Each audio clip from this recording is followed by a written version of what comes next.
Mics अपने of कर लेना। अच्छा, अब देखो इस सवाल में, ठीक है, रिलेटिव वेलोसिटी का सवाल है। बेसिकली रिलेटिव डाटा तुम लोग को दिया हुआ रहेगा और तुमसे पूछा जाएगा कि एक्चुअल में चीजें क्या हो रही है। एक्चुअल में चीजें क्या हो रही है इसका मतलब क्या है भाई? एब्सोल्यूट वेलोसिटी, ठीक है, इसका मतलब क्या होता है? एक्चुअल वेलोसिटी भी इसको बोला जाता है, या फिर इसको तुम ऐसा भी कह सकते हो, velocity with respect to ground, ऐसा भी कहा जा सकता है। ठीक है, मतलब अगर ग्राउंड पे खड़ा एक ऑब्जर्वर, ये देखो ग्राउंड पे, ठीक है, ऑब्जर्वर ऑन ग्राउंड, इसको एक्चुअल में क्या चीज दिखाई दे रही है, उसको एक्चुअल वेलोसिटी, एब्सोल्यूट वेलोसिटी ऐसा क्यों बोला जा रहा है? उसको ट्रू वेलोसिटी, उसको ऐसा क्यों बोला जा रहा है? बिकॉज वो एक ऐसे फ्रेम पर खड़ा है जिसका कोई एक्सेलरेशन नहीं है, तो वो ट्रू डाटा है। समझ गए? ट्रू डाटा किस सेंस में है, इसके बारे में मैं जब न्यूटन्स लॉज ऑफ मोशन तुम्हें पढ़ाऊंगा तब मैं तुम्हें थोड़ा और एक्सप्लेन करूंगा। ठीक है, जैसे लिफ्ट में अगर तुम अगर थोड़ा सा उसके बारे में बातचीत कर लेते हैं, लेकिन उसको एक्सप्रेशंस और इक्वेशंस के साथ में जब न्यूटन्स लॉस ऑफ मोशन हम लोग शुरुआत करेंगे तभी उसके बारे में हम लोग बातचीत कर लेंगे। ठीक है, तो जैसे अगर एक इंसान लिफ्ट में अगर है, तो जो वेइंग मशीन है लिफ्ट के अंदर, उसकी रीडिंग असल में वेरी करेगी। ये बहुत ही छोटा सा पॉइंट है, उसकी रीडिंग एक्चुअल में वेरी करेगी। जैसे लिफ्ट ऊपर जाएगी कुछ एक्सेलरेशन के साथ, नीचे आएगी कुछ एक्सेलरेशन के साथ, तो उसको वेट कम ज़्यादा होता हुआ दिखेगा। अब इंसान का वेट तो एक्चुअल में वेरी करता नहीं है। ठीक है, तो जो न्यूटन्स लॉस ऑफ मोशन है तुम्हारे, है ना, वो इनर्शियल फ्रेम में ही होल्ड करते हैं, एक ऐसे फ्रेम में ही होल्ड करते हैं जो कि नॉन एक्सेलरेटेड है। तो एक तरह से तुम ऐसा कह सकते हो, जो ट्रू डाटा तुमको एक्चुअली मिलता है वो इनर्शियल फ्रेम में मिलता है। ठीक है, अब खैर हम लोगों को अभी सवाल के लिए बस इतना पता होना चाहिए कि भाई एब्सोल्यूट वेलोसिटी अगर हम लोगों से पूछी है, इसका मतलब विथ रेस्पेक्ट टू ग्राउंड हम लोगों से बातचीत करवाने की कोशिश की जा रही है। ठीक है, ग्राउंड के रेस्पेक्ट में जो डाटा है उसी को एक्चुअल में ट्रू डाटा कहा जाता है, कि भाई नॉन एक्सेलरेटेड फ्रेम से तुम जो देख रहे हो वो वाली चीज ही एक्चुअल में ट्रू डाटा काउंट होगी। बिकॉज ऐसा तुम कह सकते हो कि भाई उसी फ्रेम में न्यूटन्स लॉज ऑफ मोशन भी एप्लीकेबल है, तो जो हमारी कैलकुलेशंस वगैरह हैं वो गलत नहीं होंगी। अगर जो हम लोगों ने रीडिंग्स वगैरह नोट डाउन की है वो गलत नहीं होगी, अगर हम लोग नॉन इनर्शियल फ्रेम से, सॉरी इनर्शियल फ्रेम से अगर काम कर रहे हैं तो। वरना एक्चुअल में तुम्हें फिर अलग से और डाटा भी लिख के देना पड़ेगा। जैसे अगर मान लेते तुम किसी की वेलोसिटी अगर बता रहे हो, किसी का एक्सेलरेशन अगर बता रहे हो, तो एक ऐसे फ्रेम से बता रहे हो जिसकी वेलोसिटी भी जीरो है, एक्सेलरेशन भी जीरो है, इससे अच्छा फ्रेम और क्या होगा? फ्रेम का एक्सेलरेशन अगर जीरो है तो उसको इनर्शियल फ्रेम बोला जाता है। उसकी वेलोसिटी से अपने को, वेलोसिटी से मतलब क्या पता चलता है कि उस फ्रेम की वेलोसिटी चेंज नहीं हो रही है, इसका ये मतलब नहीं कि उसकी वेलोसिटी जीरो है। ठीक है, इस बात का थोड़ा ध्यान रखना। लेकिन जैसे अगर एक ऐसे फ्रेम से अगर तुमने ऑब्जर्वेशन अगर की है जो कि जिस जो एक्सेलरेटेड है, तो फिर तुम्हें उस फ्रेम के बारे में भी जानकारी देनी पड़ेगी अलग से। ठीक है, अर्थ वैसे एक रोटेटिंग फ्रेम है और रोटेटिंग फ्रेम कभी भी नॉन एक्सेलरेटेड नहीं हो सकता, लेकिन क्योंकि उसका एंगुलर स्पीड बहुत ही कम है इसीलिए हम अप्रोक्सीमेट करते हैं कि वो एक इनर्शियल फ्रेम है। Earth is not an inertial frame in strict sense, लेकिन हम लोग ऐसा अज्यूम करते हैं बिकॉज उसका जो ओमेगा आता है, ठीक है, अर्थ का जो ओमेगा आता है that is very very small. कितना आएगा अर्थ का ओमेगा? 2 पाई 86400। ये जो आता है इतना रेडियंस पर second, this is close to zero, बहुत ही छोटा है ना ये। तो इसीलिए हम लोग अर्थ को अप्रोक्सीमेट करते हैं एक इनर्शियल फ्रेम से। एनीवेज खैर, अभी सवाल पर आते हैं हम लोग क्विकली। एक ब्लॉक है जो कि स्लिप कर रहा है along the incline of an edge wedge. अच्छा, जो वेज है वो मूविंग वेज है ना, मतलब ये जो चीज है दिस इज नॉट फिक्स्ड, इस बार अपनी इंक्लाइन कैसा ऐसा मूव कर रही है। ठीक है, जैसे तुम्हारा कॉमन एक्सपीरियंस होगा, तुम मान लेते किसी ऐसी फिसल पट्टी पर अगर स्लिप अगर करते हो जिसका बेस जो है वो फिक्स नहीं है जमीन से, तो जैसे जैसे तुम नीचे आओगे वैसे वैसे वो फिसल पट्टी पीछे की तरफ मूव करेगी। ये कॉमन सेंस है, अगर ऐसा इमेजिन नहीं कर पा रहे हो तो मैं क्या बोलूँ इसमें, ये कॉमन सेंस है कि अगर तुम सामने की तरफ अगर फिसलोगे तो वो जो वेज है वो पीछे की तरफ मूव करेगा। ठीक है क्या? एनीवेज यहाँ देखो, an observer on the wedge will see the block moving straight down the incline। ठीक है, हाँ, ये वाला जो ऑब्जर्वर है ये क्या ऑब्जर्व करेगा? Relative velocity. ठीक है, he observes velocity of block with respect to incline। ठीक है, इसका मतलब that is relative velocity। ठीक है, वो एक्चुअल में रिलेटिव वेलोसिटी ऑब्जर्व कर रहा है ना। यानी वो क्या चीज ऑब्जर्व कर रहा है, velocity of block with respect to incline. Incline को क्या बोल रहे हैं हम, जो भी बोल रहे हैं वेज बोल लेते हैं, velocity of block with respect to wedge. ठीक है, velocity of block with respect to wedge. ठीक है, अच्छा। तो जो ऑब्जर्वर है तुम्हारा ग्राउंड पर, वो कुछ अलग वेलोसिटी ऑब्जर्व करेगा तुम्हारा। ठीक है, वो ये v वेलोसिटी ऑब्जर्व नहीं करेगा, है ना। तुम इसको ऐसा इमेजिन करो कि जैसे अगर तुम मानते इंक्लाइन पर अगर खड़े हो, तो इंक्लाइन के साथ साथ तो तुम भी मूव कर रहे हो ना, तो वो तुमको इंक्लाइन पर वो जो ब्लॉक है वो सीधा नीचे जाता हुआ दिखाई देगा। ठीक है, लेकिन ग्राउंड पे एक इंसान को वो कैसा दिखाई देगा, ये हम लोगों को निकालना है। Discuss how to find absolute velocity, ठीक है, of block with respect to wedge. How to find absolute velocity of block with respect to wedge. अच्छा, एब्सोल्यूट वेलोसिटी भी बोल रहा है विद रिस्पेक्ट टू वेज भी निकालो, है। तो अपन वो बेसिकली ये बोल रहा है कि भाई आप वेज की वेलोसिटी, सॉरी, जो आप ब्लॉक की वेलोसिटी है, ट्रू वेलोसिटी, वो आप निकालिए ग्राउंड फ्रेम के रेस्पेक्ट में। ठीक है, अच्छा। तो इसमें काम कैसे करोगे तुम, अपने को ये चीज पता है, रिलेटिव डाटा अगर हम लोगों के पास है, समझे, लेट्स से हम लोगों के पास रिलेटिव डाटा है। ठीक है,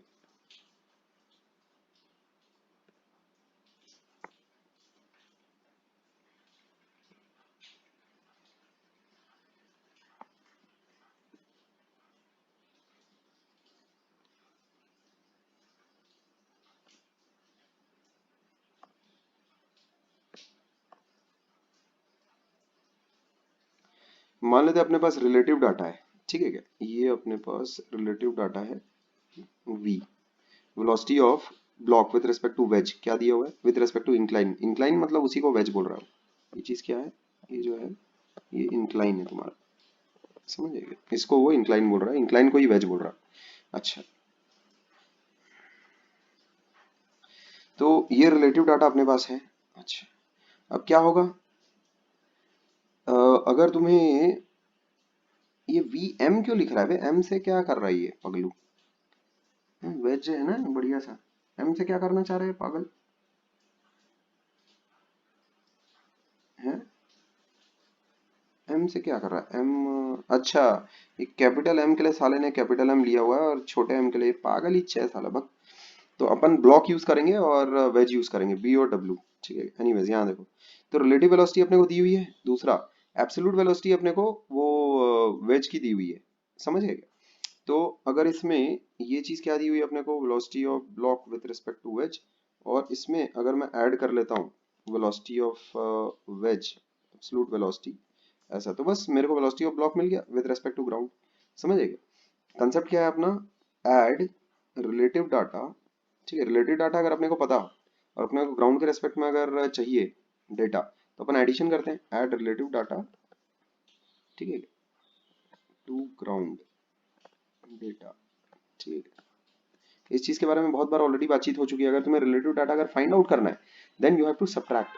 ठीक है, जिसके रेस्पेक्ट में फाइंड आउट करना रहता है, उसकी वेलोसिटी या उसका एक्सेलरेशन उलट के अपन दूसरे पे चिपका देते हैं, और फिर अपने पास रिलेटिव डाटा आ जाता है। ठीक है, लेकिन अगर रिलेटिव डाटा ऑलरेडी अगर प्रेजेंट है अपने पास, जैसे कि यहाँ पर है, तो उससे अगर अपने को ग्राउंड के रेस्पेक्ट में अगर डेटा अगर निकालना है, तो फिर कैसे निकालेंगे वो चीज, बस यही बहुत सिंपल सा है। इसमें एंगल वगैरह तुम देख लो, हो गया, ये काम खत्म है बस।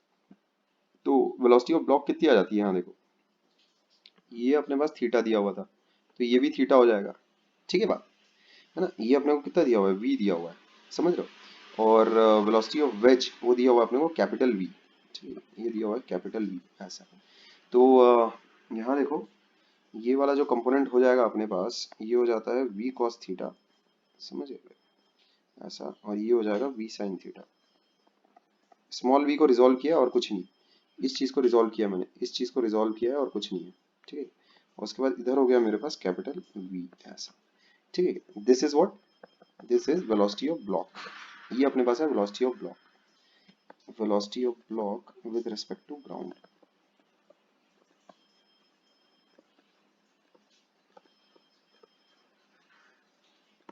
ठीक है बात, अच्छा। अभी इस चीज को थोड़ा शुद्धिकरण कर लेते हैं इस चीज का। तो अगर वी कॉस थीटा बड़ा है कैपिटल वी से, ठीक है, मैं ऐसा मान रहा हूँ कि वी कॉस थीटा बड़ा है, मान लेते हैं ऐसा, ठीक है, दोनों में से कौन सा बड़ा है मेरे को पता नहीं है, ठीक है, मैं ऐसा मान लेता हूँ कि वी कॉस थीटा कैसा बड़ा है, तो होगा ये v cos theta minus v, ऐसा इसको लिख लो, एक्स में ऐसा बन जाएगा और वाई में तो यही है बस वी साइन थीटा, ठीक है। तो this is velocity of block. इस चीज को लिखने का तरीका कैसा तुम रख सकते हो, v cos theta minus capital v i cap minus v sine theta j cap, ऐसा, ठीक है। This is velocity of block with respect to ground, ठीक है, ये ध्यान में रखना, ये क्या है विथ रेस्पेक्ट टू ग्राउंड, अपने पास ये वेलोसिटी आई है, ठीक है, ये तुम ध्यान में रखोगे। अच्छा, अभी अगर तुमसे ये पूछा जाए कि इन विच डायरेक्शन, है ना, observer on ground observes the block to be falling, ठीक है, तो वो डायरेक्शन कैसे निकाल सकते हो तुम, हॉरिजॉन्टल के साथ, है ना, ये tan अल्फा कितना हो जाएगा, ये हो जाएगा v sine theta upon v cos theta minus v, ठीक है। तो इतने एंगल पर वो एक ऑब्जर्वर को जो कि ग्राउंड पर खड़ा है उसको इतने एंगल पर वो चीज गिरती हुई दिखाई देगी, समझ गए, angle, this is the angle at which incline slides, incline नहीं, block slides, ठीक है, for an observer on ground, इस बात का ध्यान रखना, ठीक है। ये वो एंगल है जिस पर ब्लॉक उसको गिरता हुआ दिखाई देगा, क्या उसको थीटा एंगल पर गिरता हुआ दिखाई देगा, नहीं, ठीक है, क्या इस एंगल पर उसको वो चीज गिरती हुई दिखाई देगी, ठीक है, ये ध्यान में रखना। तो बस इतनी सी बात है इसमें, और मैं क्या कहूँ, लेट्स से अगर तुमसे स्पीड ऑफ द ब्लॉक अगर पूछी जाती, वैसे तो पूछी नहीं गई है, पर फिर भी अगर स्पीड ऑफ द ब्लॉक अगर तुमसे पूछी जाती, स्पीड ऑफ ब्लॉक, उसको कैसे निकालते, वो हो जाता v साइन थीटा का whole square plus v cos theta minus v, ठीक है, का होल स्क्वायर, ये ऐसा, ठीक है बात, ये हो जाता, ठीक है, this would have been the speed of block, ठीक है। और कुछ कर सकते हैं क्या इसमें, और तो नहीं कर पाओगे कुछ, ठीक है, बस हो गया, और क्या बताऊं इसमें। तो कभी भी अगर एक बॉडी के ऊपर अगर दूसरी बॉडी अगर मूव कर रही है तो उसमें ये बात ध्यान में रखना, अगर दूसरी बॉडी जो कि मतलब मान लेते हैं एक फ्रेम है, ऐसा एक फ्रेम है, समझिएगा, ये एक फ्रेम है और इसके ऊपर अगर एक दूसरी बॉडी है, मानते हैं बॉडी ए, तो वेलोसिटी ऑफ ए, है ना, is always given with respect to frame, इस चीज का तुम ध्यान रखना, ठीक है, हमेशा रिलेटिव वेलोसिटी ही दी रहती है, वैसे तो स्पेसिफाई करके वो दिया रहेगा, अच्छा सवाल अगर होगा तो, कि भाई इसके रेस्पेक्ट में मैं दे रहा हूँ, लेकिन अगर नहीं भी दिया है तो उसमें जैसे अगर मान लेते हैं तुम्हारे पास बोट है, अब बोट किस पे रहती है, जमीन पर तो रहती नहीं है, बोट पानी में रहती है, तो वेलोसिटी ऑफ बोट अगर उसने बक दिया तो इसका मतलब क्या है, वो विद रेस्पेक्ट टू वाटर है, ये बात ध्यान में रखना। तो अगर स्टिल वाटर है तब तो बोट की जो एक्चुअल स्पीड है विद रेस्पेक्ट टू ग्राउंड वो उतनी ही आएगी जितनी velocity of boat with respect to water है, ठीक है। भाई मेरा ये बोलना है, जैसे अगर मान लेते हैं एक रिवर बोट वाला सवाल है, तो उसमें किसी ने तुमको वेलोसिटी ऑफ बोट दे रखी 10 मीटर पर सेकंड, ऐसा, तो ये चीज क्या है, ये velocity of boat with respect to water है, समझे, ऐसा, विद रिस्पेक्ट टू रिवर ले लो, ऐसा रिवर ले लो, ऐसा, ठीक है, ये ध्यान में रखना, रिलेटिव है वो, रिलेटिव, है ना। और अगर मान लेते हैं वी आर अगर तुम्हारे पास जीरो है, अगर रिवर अगर मूव नहीं कर रही, स्टिल वाटर है, तो उसमें क्या हो गया, वेलोसिटी ऑफ बोट, जो कि विद रेस्पेक्ट टू ग्राउंड जो स्पीड उसको दिखेगी वो भी कितनी आ जाएगी, 10 आ जाएगी, ठीक है। ये वाली चीज किसको दिखेगी, for an observer on ground, ठीक है, ये बात ध्यान में रखना, जो ग्राउंड पे खड़ा हो जो ऑब्जर्वर है उसको बोट की जो वेलोसिटी दिखेगी या बोट की जो डायरेक्शन मूव करती हुई दिखेगी वो वीबी से डिसाइड होगा। खैर इस पर हम लोग जब रिवर बोट वाले सवाल जब सॉल्व कर रहे होंगे तब उस पर और बातचीत करेंगे, ठीक है, अभी इसको मैं हटा देता हूँ। ठीक है, अभी इसको मैं हटा देता हूँ। एक बात का हमेशा ध्यान में रखना कि बहुत सारे ऐसे लोग हैं जो इन चीजों को 9 10 से ऑलरेडी शुरू कर चुके हैं। और कोई भी इंसान, भले 11th वाला भी देख रहा हो इसको, 12th वाला भी देख रहा हो, शुरुआत में जब चीजें न्यू रहती है ना, तो अब जैसे कैसा तुम रिलेटिव वेलोसिटी वगैरह के सवाल मान लेते हैं, 500 सवाल बना चुके रहते हो, तो तुमको कुछ भी अटपटा अजीब ऐसा नहीं लगता। किसी न्यू चीज को, किसी भी नए ट्रेड को, नए स्किल को सीखने में जो शुरुआती जो थ्रेशोल्ड रहता है, वो साला बहुत बड़ा थ्रेशोल्ड रहता है। जैसे लेकिन उस स्किल को जब तुम सीख जाओ, जैसे तुम देखना ऐसे कोई एक मजदूर है ना, बहुत ही स्किल्ड मजदूर है, तो उस स्किल को उसको बनाने में 15 17 साल लगे हैं मिनिमम। तो उसके पास अगर तुम कोई काम लेकर जाओगे ना, वो ऐसा कर देगा एकदम रट्ट से, क्योंकि उस काम को इतना टाइम तक कर चुका है। इसमें वो इंटेलिजेंट नहीं है, उसको मैं स्किलफुल भी नहीं कहूंगा, उसको मैं कहूंगा he is very practised, he is very much practised. इतना ज्यादा प्रैक्टिस कर करके अगर किसी चीज को अगर तुम कर चुके हो कि उसको 3 4 साल से कर रहे हो, मान लेते हैं ऐसा 2 3 साल पहले से कर रहे हो, और उस पर 500 600 तुम्हारा सवालों बनाने का एक्सपीरियंस है, तो ये चीजें तुमको न्यू नहीं लगती। ऐसा लगता है कि तुम बहुत ही कंफर्टेबल हो, अपनी ही दुनिया में हो, एकदम मस्त। ठीक है क्या? तो जो 11th वाला है इस चीज को देख रहा है, उसके लिए कैसा है, ये तो फेज सबसे कठिन रहता है, बिकॉज 10th to 11th एक सडन, एक बहुत बड़ा एक ट्रांजिशन आया रहता है। ठीक है, जो एक 12th वाला इंसान इसको जो एकदम नया फ्रेश देख रहा होगा, है ना, ऐसा तो हो नहीं सकता कि रिलेटिव वाली चीज उसने सुनी ना हो कभी, लेकिन उसको भी झटका लगेगा अगर उसने पहले से इन चीजों को थोड़ा किया हुआ ना हो तो। लेकिन जैसे अगर तुम इस पर सवाल बना लोगे, और 2 4 सवाल बनाने में एक इंसान फिर यूज टू हो जाता है, वो थ्रेशोल्ड लगभग लगभग हट जाता है, उसके बाद फिर तुम सवाल बनाने में फ्लो में आते हो। लेकिन फिर भी एक ऐसे इंसान से जब तुम कॉम्पिट करोगे ना, जो कि इस चीज को 9th में खत्म कर चुका है, तो वो इंसान इस सवालों को कैसा लगेगा कि भाई उसका कॉन्फिडेंस एक अलग किस्म का रहता है। तो एक बात ध्यान में रखना, जैसे पढ़ा हुआ भले दोनों का समान रहेगा, लेकिन वो जो इंसान जो 9th या 10th में जो इन चीजों को कर चुका है, कंसेप्चुअल क्लैरिटी तो उसकी नो डाउट उसकी ज्यादा होने की चांसेस हाई है, बट उसका कॉन्फिडेंस एक अलग किस्म का रहता है। जैसे कभी अगर मुझसे रिलेटिव वेलोसिटी या फिर ये सब में अगर कोई काइनेमेटिक्स वगैरह, जैसे तुतपुंजी टॉपिक में अगर कोई सवाल अगर आ जाता है, ठीक है, तो इसमें मैं मान ही नहीं सकता कि वो सवाल मैं टैकल ना कर सकूं। अरे मतलब ऐसे तो कोई भी टॉपिक में ऐसा सवाल बनाया जा सकता है जिसमें एक इंसान उसमें बहुत उसको वक्त लग जाए, लेकिन ये वो टॉपिक्स है कि यार ये तो मतलब क्या बोलोगे इसमें, ये ऐसा हो नहीं सकता। कि ऐसे ही कॉन्फिडेंस उस इंसान को भी रहता है कि अबे ये तो ऐसी, क्योंकि ये उसका कॉन्फिडेंस किस वजह से आया, क्योंकि उसने फिर बाकी आगे की जो पढ़ाई कर रखी होगी, है ना, उस पढ़ाई के सामने ये तो बड़ा ही जिसको बोलते हैं मिनिस्क्यूल, है ना, जिसको बोलते हैं बहुत ही माइनर, समझे, बहुत ही माइनर सा टॉपिक है ये। ठीक है, तो उस इंसान का कॉन्फिडेंस एक अलग ही दर्जे का होता है। ठीक है, जैसे अगर तुमको अभी क्वाड्रेटिक दे दी जाए कि इसको फैक्टराइज करो, तुमको तो पता नहीं क्वाड्रेटिक फैक्टराइजेशन तुमने कब सीखा था, क्लास 5वीं कक्षा में, 6ठी कक्षा में सीखा था। अरे हो नहीं सकता ऐसा कि कोई क्वाड्रेटिक तुमको दे दी जाए जिसको तुम फैक्टराइज ना कर सको। ज्यादा ही अगर टेढ़ा अगर क्वाड्रेटिक होगा तो साले को मैं फॉर्मूला मेथड से घसीट डालूंगा। ठीक है क्या? लेकिन ऐसा हो नहीं सकता कि किसी क्वाड्रेटिक को तुम फैक्टराइज ना कर सको, है, पॉलिनोमियल वगैरह के छोटे छोटे कुछ सवाल वगैरह ना बना सको। ठीक है, some of fruits, product of fruits, ये सब ऐसा हो नहीं सकता कि तुम सवाल ना बना सको। तो मामला कैसा है, कॉन्फिडेंस का एक अंतर रहता है, लेकिन वो कॉन्फिडेंस फर्जी कॉन्फिडेंस नहीं होता है, वो एक्चुअली प्रैक्टिस से आया हुआ कॉन्फिडेंस रहता है। ठीक है, तो अगर तुमने भी अगर प्रैक्टिस अगर की है तो कीप योर कॉन्फिडेंस हाई। ठीक है, स्किल अगर होगा तो उसमें वो कॉन्फिडेंस अगर है तुम्हारे पास, तो उसमें एक इंसान फिर काम कैसा कर जाता है अच्छे से। ठीक है, मान लेते हैं, लेकिन स्किल है लेकिन कॉन्फिडेंस अगर नहीं है तो फिर उससे भी सवाल कैसा नहीं बनते फिर। ठीक है, उसमें एक इंसान के पास कॉन्फिडेंस होना बहुत ज्यादा जरूरी है। कॉन्फिडेंस ही उसको सही दिशा भी दिखाता है।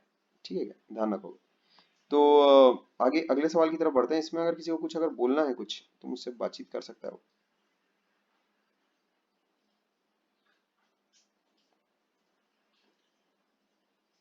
रिलेटिव डाटा तुमको दिया हुआ था, बस उसमें मैंने ग्राउंड के रेस्पेक्ट में वेलोसिटी ऐड कर दी, तो मेरे पास आ गया जो ग्राउंड के रेस्पेक्ट में तुम्हारे पास इन वो जो ब्लॉक है जो कि मूव कर रहा है इंक्लाइन पर, उसकी ग्राउंड के रेस्पेक्ट में वेलोसिटी आ गई।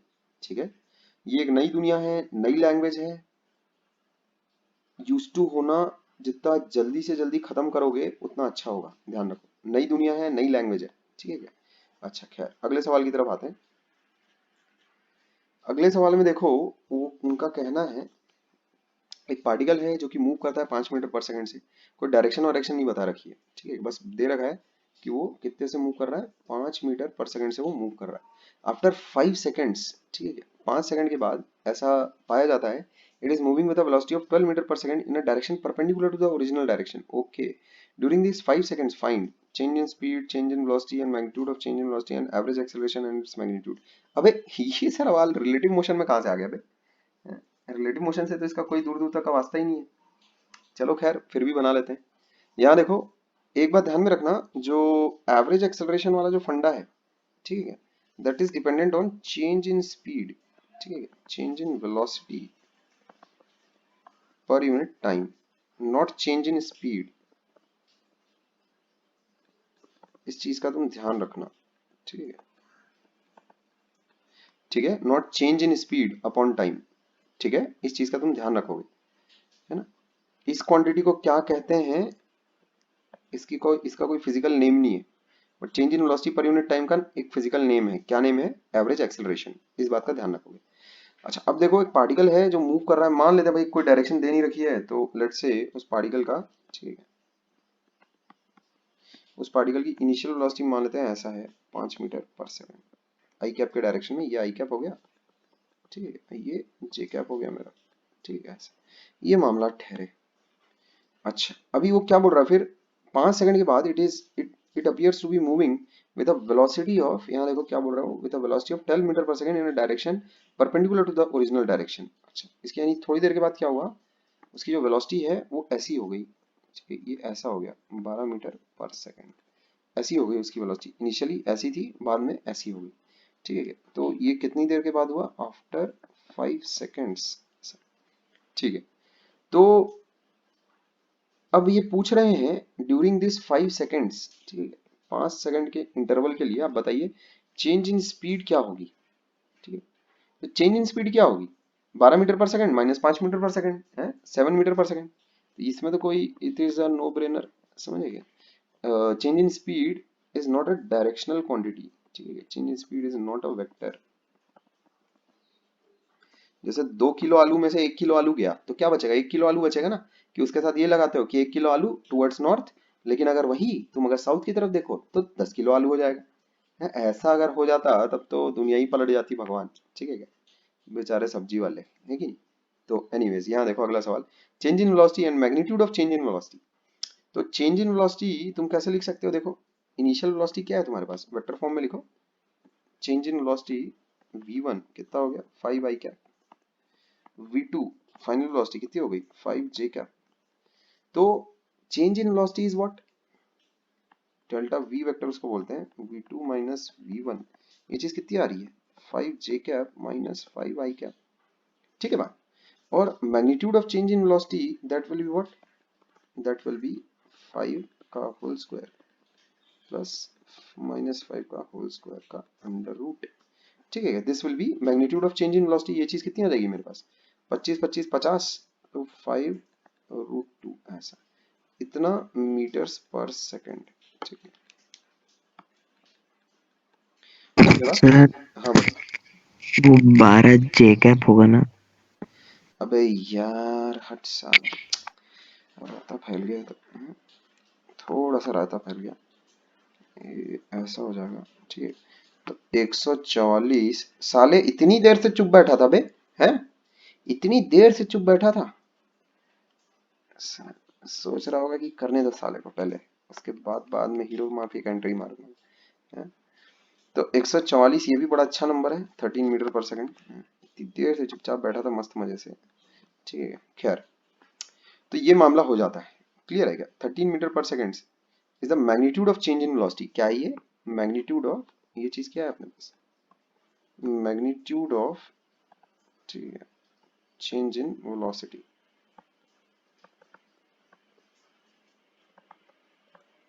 तो ये एक नंबर होगा, मैग्नीट्यूड है मतलब नंबर होगा। This is change in velocity, ये चीज क्या है अपने पास, this is change in velocity, ठीक है, this is change in velocity. अच्छा, और क्या पूछ रहे हैं देखें भाई, चेंज इन वेलोसिटी हो जाता है अपना, ठीक है, कितना, फाइनल वेलोसिटी, है ना, माइनस इनिशियल वेलोसिटी, ये हो जाता है चेंज इन वेलोसिटी। मैग्नीट्यूड कितना हो जाता है 13 मीटर पर सेकेंड, ठीक है, ये भी मीटर पर सेकेंड ही रहेगा, है कि नहीं। ये भी मीटर पर सेकंड ही रहेगा। अच्छा, average acceleration and its magnitude. जाहिर सी बात है, acceleration measured over a period of time will give you average value only, समझे। उसमें इंस्टेंटेनियस तो मिलने से रहा, इंस्टेंटेनियस के लिए तो साले को मेरे को पूरा वेलोसिटी किस हिसाब से चेंज हो रही है वो तो पूरा as a function of time देना पड़ेगा। ठीक है, तो एवरेज एक्सेलरेशन का मतलब क्या है? Change in velocity per unit time, समझिए। तो उसको मैं डायरेक्टली लिख देता हूँ वो सारी चीजें। Change in velocity, change in velocity कितनी हुई है? Average acceleration change in velocity हुई है 12 J cap minus 5 I cap divided by 5। ये होगा तुम्हारा average acceleration. Average acceleration is a vector quantity, ये बात ध्यान में रखनी है। ठीक है, उसका मैग्नीट्यूड कितना आ जाएगा तुम्हारे पास? इसका जब मैग्नीट्यूड उठाओगे एवरेज एक्सेलरेशन का, तो वो आ जाएगा 13/5 मीटर पर सेकंड स्क्वायर। ठीक, इतना। ठीक है, और ये भी मीटर पर सेकंड स्क्वायर ही है। ठीक है बात। तो ये एवरेज एक्सेलरेशन की ये कहानी हो जाती है, और एवरेज एक्सेलरेशन का इतना मैग्नीट्यूड हो जाता है तुम्हारे पास 2.6 मीटर पर सेकंड स्क्वायर। ठीक है, एवरेज एक्सेलरेशन का ये मैग्नीट्यूड होगा। ठीक है बात। तो ये सारी बातचीत है ना। इसमें किसी को अगर कुछ पूछना है तो बोले। तो सादा काइनेमेटिक्स का सवाल है वो, पता नहीं लास्ट वाले चैप्टर में से अभी यहाँ कैसे कूदी मार दी इसने। ठीक है, तो इसमें अगर कुछ पूछना अगर चाह रहे हो तो बताओ मेरे को।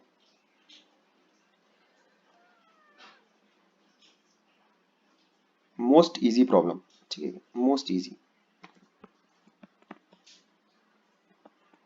ठीक है, ओनली डेफिनेशन बेस्ड सवाल है ये, डेफिनेशन बेस्ड सवाल है,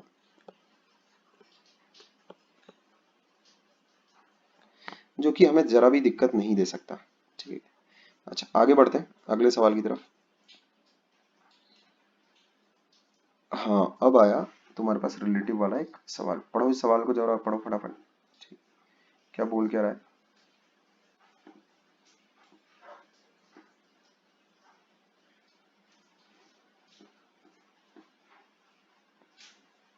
ठीक, सवाल तो पढ़ लिया होगा मेरे ख्याल में तुमने अब तक। एक बर्ड है जो कि फ्लाई कर रही है ड्यू ईस्ट। ठीक है, ईस्ट कैसा भाई? ये हो गया ईस्ट, ऐसा इसको बोलते हैं ईस्ट। ये होता है नॉर्थ, ऐसा। With a velocity of 4 metres per second. ठीक है, ये इंपॉर्टेंट डेटा है। 4 metre per second. The wind starts to blow with a velocity of 3 metre per second due north. 3 metre per second due north जा रही है अपनी bird, wind flow करी। What is the magnitude of relative velocity of bird, है ना, with respect to wind. Bird with respect to wind. ठीक है, find out इस डायरेक्शन आल्सो। रिलेटिव वाला डाटा निकालना है। अरे कितना चप्पू सवाल दिया है बे। Bird is flying due east, है ना, विद अ वेलोसिटी ऑफ 4। ये हो गया वीबी हो गया। बर्ड की वेलोसिटी अपने को दे रखी है कि नहीं। The wind starts to blow with a velocity of 3 metre per second due north. ये अपने को विंड की वेलोसिटी दे रखी है, ऐसा। विंड हो गया, बर्ड भी हो गया। अब वी बी डब्ल्यू पूछा है, तो वी बी डब्ल्यू के लिए क्या करोगे? With respect to wind, with respect to wind क्या करोगे? ये ऐसा, बर्ड की वेलोसिटी का तो वैसी का वैसी रहने दो, वेलोसिटी ऑफ विंड को उलट के चिपका दो, ऐसा। ठीक है, अच्छा। तो वीबी अपने को कितना दे रखा है देखो। वीबी दे रखा है अपने को 4, और इधर दे रखा है 3। ये हो गया 3, ऐसा। तो डायरेक्शन अगर हम लोगों से अगर पूछा है, तो तुम हॉरिजॉन्टल के साथ भी डायरेक्शन दे सकते हो, वर्टिकल के साथ भी डायरेक्शन दे सकते हो। ठीक है, तो वो तुम्हारे ऊपर है कंप्लीटली। ठीक है, तो एक्चुअल में जो रिलेटिव वेलोसिटी आई है, ये रिलेटिव वेलोसिटी वी बी डब्ल्यू ऐसा।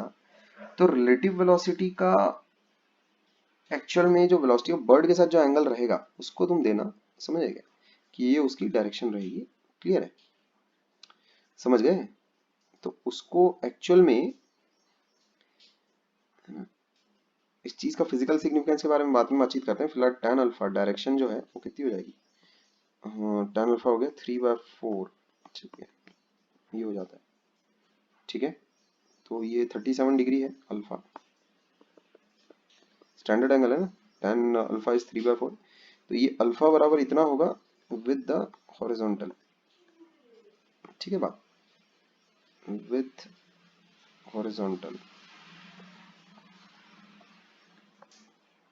इस चीज का तुम ध्यान रखना, है ना।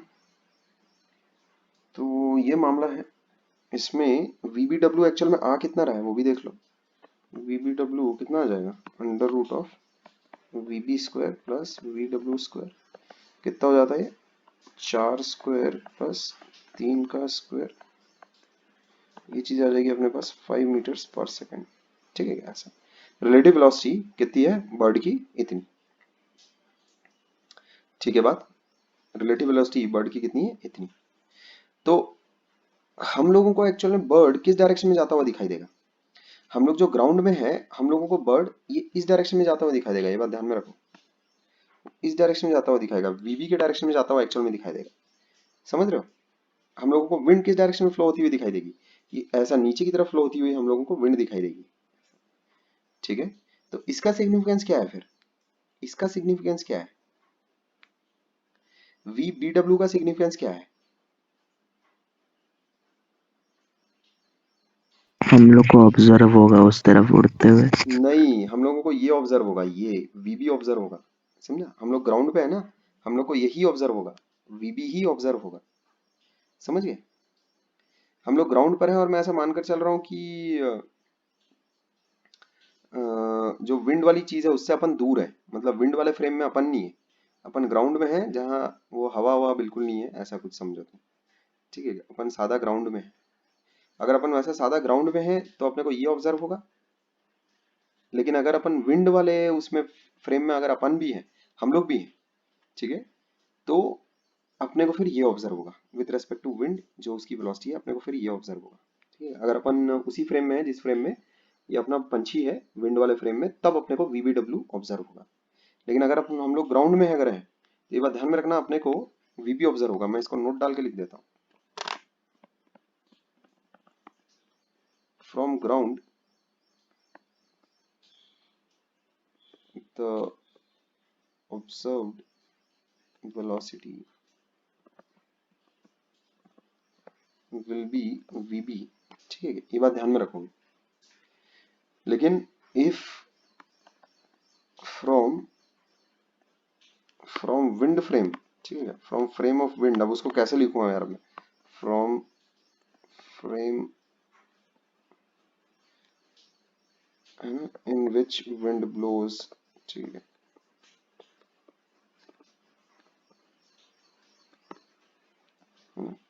VBW will be observed।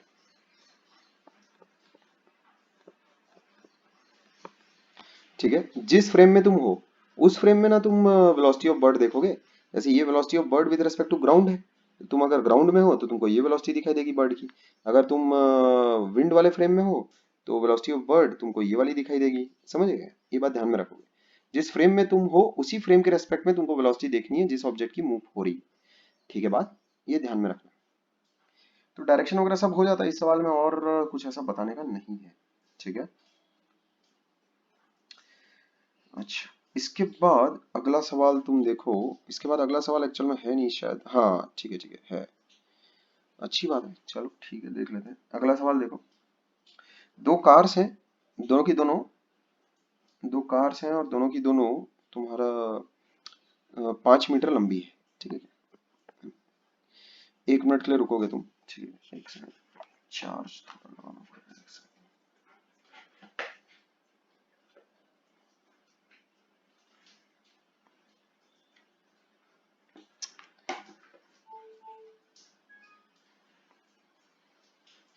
हाँ चलो हो गया, ठीक है।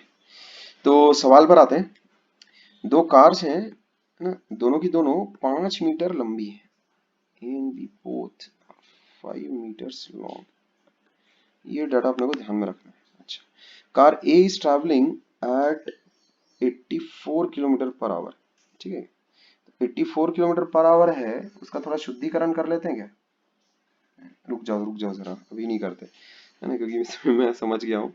अच्छा देखो, it overtakes another car B which is travelling at a low speed of 12 kilometre per hour, find out the time taken for overtaking. अच्छा ठीक है, अब देखो उसने कार की लेंथ एक्चुअल में दे रखी है, अभी तक के हम लोगों ने जितने भी ऑब्जेक्ट्स को अज्यूम किया सवाल बनाने के दौरान, पॉइंट ऑब्जेक्ट अज्यूम किया था, समझ रहे।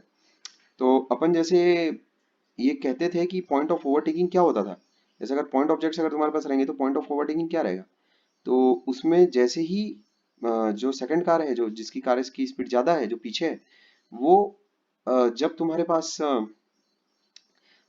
दूसरी कार तक पहुंच जाएगी, तब उसी इंस्टेंट को अपन बोल देते थे कि बस अब ओवरटेक हो जाएगा करके, क्योंकि पॉइंट ऑब्जेक्ट्स हैं, अगर तुम वहां तक पहुंच गए तो उसको पार भी कर गए। ठीक है क्या? ऐसा पॉइंट ऑब्जेक्ट्स के केस में। लेकिन ओवरटेकिंग, याद होगा तुम लोगों को, ट्रेन वाला सवाल हम लोगों ने बनाया है। ओवरटेकिंग फॉर एक्सटेंडेड ऑब्जेक्ट्स कब ऐसा माना जाता है कि एक ऑब्जेक्ट दूसरे ऑब्जेक्ट को ओवरटेक कर गया? तो कार ये ए है, ये कार बी है, तो तुम कब ऐसा कहोगे कि कार ए ने कार बी को ओवरटेक कर लिया? ठीक है क्या? तो यहाँ पर तुम ये चीज देखो, इसको ऐसा लिख देता हूँ मैं, यहाँ इसको ऐसा कर लेते हैं काम। ये जब कार बी के बैक साइड पर कार ए जब आएगी ना, ऐसा, ठीक है, ऐसा, नाउ ओवरटेकिंग स्टार्ट्स। ठीक है,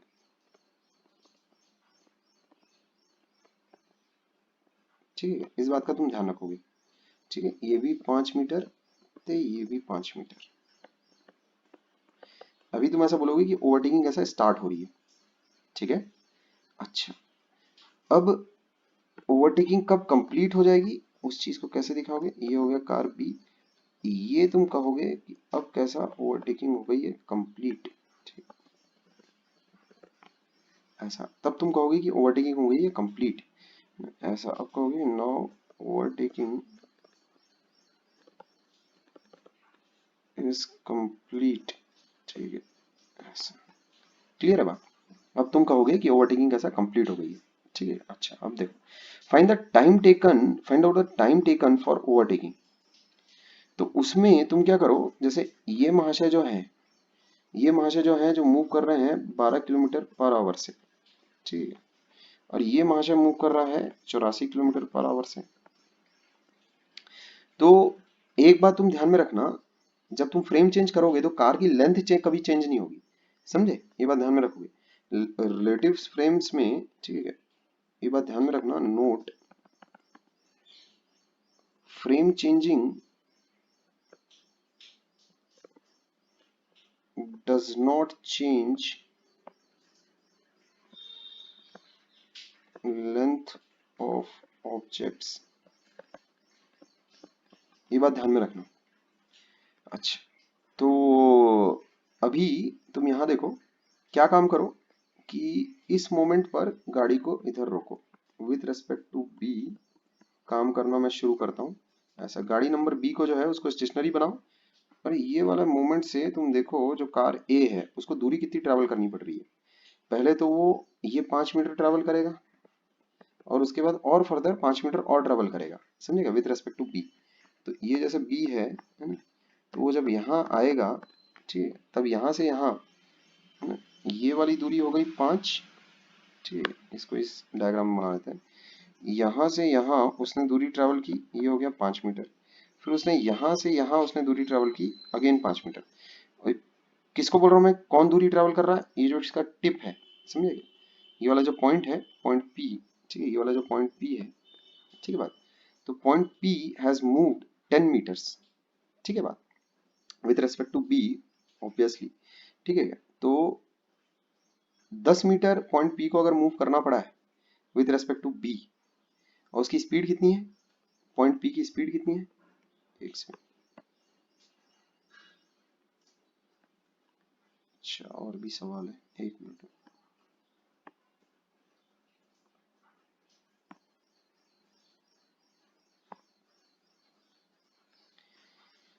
देखो, पॉइंट पी की जो स्पीड रहेगी, वो स्पीड कितनी आ जाएगी तुम्हारे पास? वो स्पीड आ जाएगी, इसकी स्पीड आ जाएगी कितना, 72 किलोमीटर पर आवर। ठीक है, उसकी स्पीड इतनी आ जाएगी। क्लियर है? ऐसा ए की जो स्पीड आ जाएगी वो 72 किलोमीटर पर आवर आ जाएगी। ठीक है, तो एक पॉइंट जो पी पर है, एक पॉइंट जो ए पर है पी, उसकी भी स्पीड क्या है, 72 किलोमीटर पर आवर। अब 72 किलोमीटर पर आवर यानी कि उसको कायदे से कितना बोलना चाहिए, 20 मीटर पर सेकंड से वो ट्रैवल कर रहा है। ठीक है, ये तो हो गई स्पीड, और डिस्टेंस कितना उसको ट्रैवल करना है, 10 मीटर, ये डिस्टेंस हो गया। टाइम ही तो निकालना है ना, टाइम टेकन फॉर ओवरटेकिंग।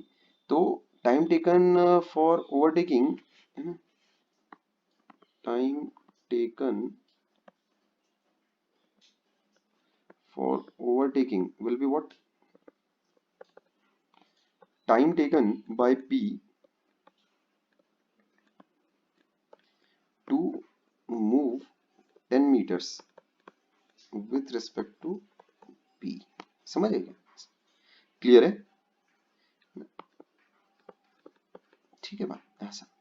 तो अब speed upon sorry distance upon speed अगर तुम करो तो कितना हो जाएगा वो? हाफ, इतना सेकंड। समझे? This is the time required for overtaking. ठीक है, time taken for overtaking. Clear है बात? This is the time taken for overtaking. समझ रहे हो? उसको 0.5 सेकंड्स लगेंगे ओवरटेक करने में। ठीक है क्या? तो इसमें तो कुछ ऐसा गड़बड़ मुझे नहीं दिख रहा है। ठीक है, सब कुछ ठीक है, okay. This will be your answer. समझ गए? अब ये चीज कायदे से मुझे लिखनी चाहिए थी नीचे, मैंने लिख दिया ऊपर। ठीक है, एक सेकंड।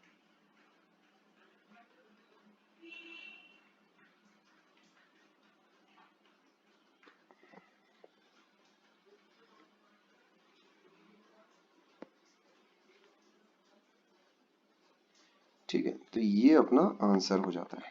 क्लियर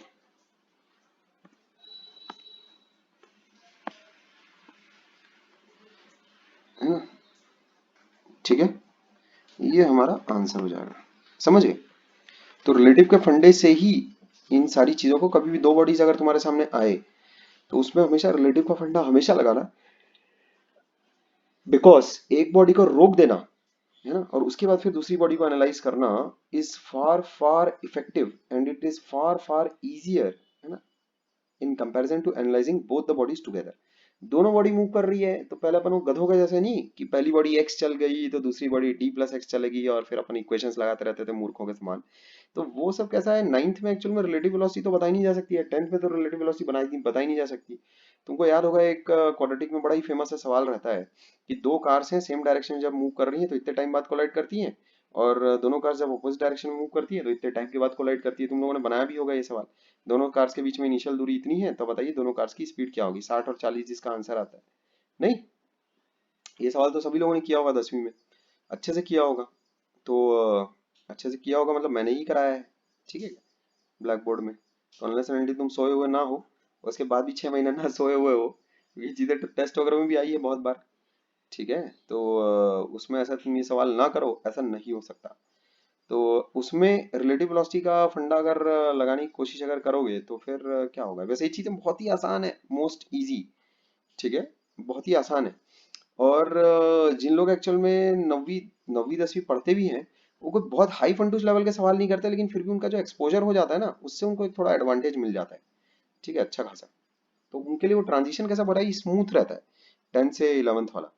इंसान जो लेकिन रिलेटिव वेलोसिटी पहली बार सुन रहा है बेचारा, उसको थोड़ा सा तकलीफ मचती है। लेकिन वो तकलीफ कैसा है, एक दिन के अंदर अच्छी मेहनत अगर तुम करो तो वो तकलीफ कैसा फिर खत्म हो जाती है। वो कोई फिर दिक्कत नहीं होती, फिर उसमें एक इंसान को जमने लगती है चीजें, उससे फिर बनने लगती हैं चीजें। सवाल जैसे ही तुम लगाना शुरू करोगे अपने आप फिर कॉन्फिडेंस आता जाएगा। ठीक है, अच्छा। तो ये सवाल भी हो जाता है। इसके बाद आता है एक और आखिरी सवाल। ठीक है क्या? इसमें तो किसी को कुछ नहीं पूछना है, किसी को अगर कुछ पूछना है तो बोले कि भाई टाइम टेकन फॉर ओवरटेकिंग, ये चीज हम लोगों से पूछी गई थी। तो इसमें अगर किसी को कुछ अगर बोलना है तो बोले पहले।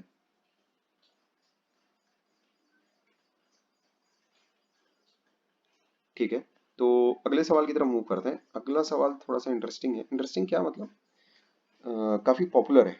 ठीक है, मेरे ख्याल में रोडो वाला सवाल है ये। ठीक, देखो भैया, a person walks up a stationary escalator, है ना। इरोडोव एक्चुअल में वो बुक है जो जब बहुत पुराने जमाने में नहीं, 1985 और 1990 1995 और ये सब के जब सवाल आते थे, 1985 90 वो टाइम है जब कोचिंग इंडस्ट्री इतने प्रभाव में नहीं थी, है ना। अभी कैसा हो गया, इतने क्वेश्चन बैंक्स एक्सरसाइज शीट्स और ये सारी चीजें अभी आ गई है पूरा मार्केट में, अभी से नहीं इनफैक्ट 10-15 सालों से है। तो उस वक्त जब ये सब कुछ नहीं हुआ करता था तब आईआईटी के जो प्रोफेसर्स होते थे वो एक बुक उठाते थे, एरोडोव। ये उनकी फेवरेट बुक हुआ करती थी और इनफैक्ट वर्ल्ड वाइड ये बहुत ही फेवरेट बुक है। प्रॉब्लम सेट का जो कलेक्शन है ये प्रॉब्लम सेट का कनेक्शन तुम सोचो, वो इरोडोव नामक व्यक्ति ने ऑलमोस्ट 200 साल पहले, 200 या 300 साल पहले या शायद 100 साल पहले, मुझे एक्यूरेटली पता नहीं है, लेकिन कम से कम ये बुक 100 साल तो पुरानी है आराम से। सोचो उतना पहले से उसने ये सवाल वगैरह बना के रखे हैं। ठीक है, तो ऐसा तुम मत समझना कि 11th 12th वाली पढ़ाई कुछ ज्यादा ही डेवलप होती जा रही है अपनी एकदम रैपिड पेस में, ऐसा कुछ नहीं है। इनफैक्ट मैंने 10 साल पहले एग्जाम दिया है, उसमें से लेकर अभी तक के तो कोई ऐसा कुछ चेंजेस आए ही नहीं है। पूरे सवाल वगैरह सब ऑलमोस्ट वैसे ही हैं, एकदम सेम। लेकिन अभी एक ही चेंज जो आया है वो ये कि ऑब्जेक्टिव वाले जो सवाल आते हैं उसका लेवल काफी मीडियोकर हो गया है। सवाल बहुत ही झंडू आते हैं आजकल, उसमें बस पेस मायने रखती है।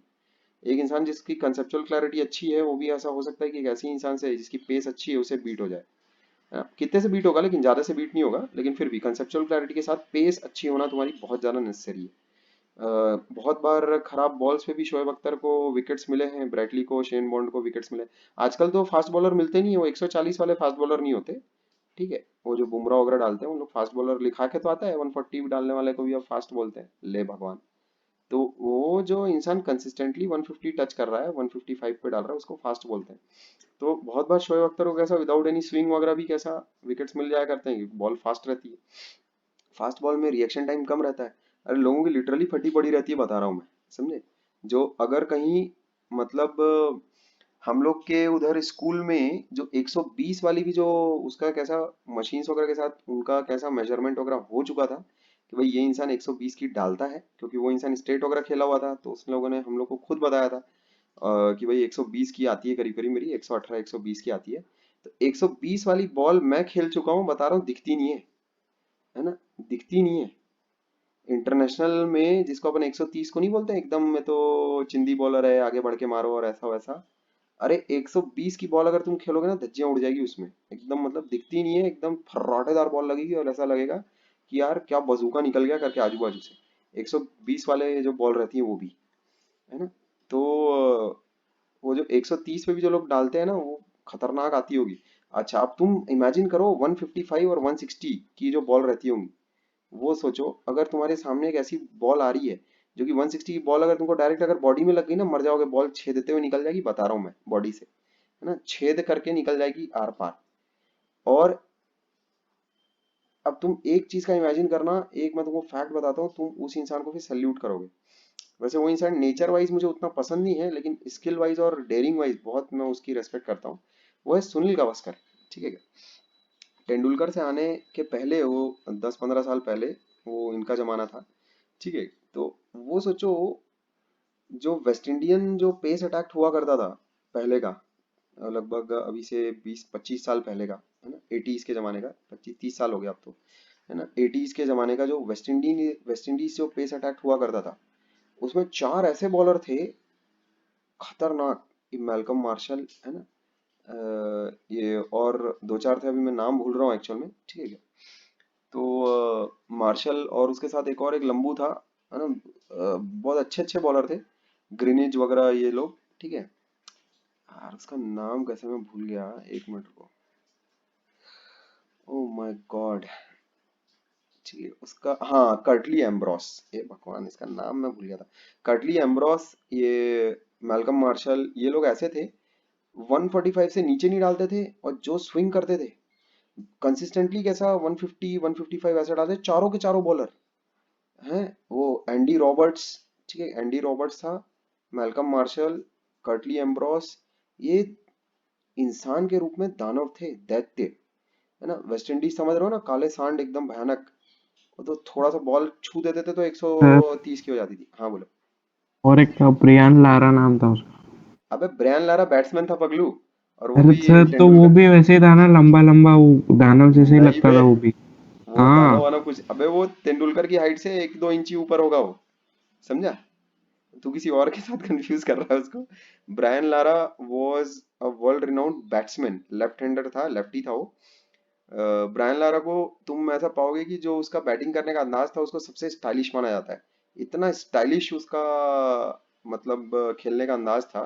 ठीक है, बहुत ही स्टाइलिश उसको माना जाता है, सबसे स्टाइलिश वही था। उसको उसको जिस चीज के लिए याद रखा जाता है वो ये कि तेंदुलकर के इक्विवेलेंट उसको माना जाता था बिल्कुल, कि भाई ये तेंदुलकर, और इसमें स्किल में कोई बोलता था कि लारा अच्छा है, कोई बोलता था तेंदुलकर अच्छा है ना। लेकिन लारा के साथ, बेचारे के साथ एक ही दिक्कत थी कि उसका जो बाकी का बैटिंग लाइनअप था वो ऐसा था कि बेचारा अकेला वही बैटिंग करता रह जाता था, उसके बाकी वाले सपोर्ट ही नहीं करते थे उसको। और टेस्ट मैचेस जो होते हैं, 5 दिन का जो गेम होता है, वो तुम अपनी बॉलिंग से जीतते हो, लेकिन लारा ने अपनी बैटिंग से बहुत बार जिताया था टेस्ट मैचेस को, इतने डबल हंड्रेड उसने मारे थे, है ना। तो लारा के बारे में एक्चुअल में तो उसकी पूरी तुमको जीवनी बता सकता हूँ, है ना, मतलब पूरी बायोग्राफी बता सकता हूँ उसकी मैं तुमको।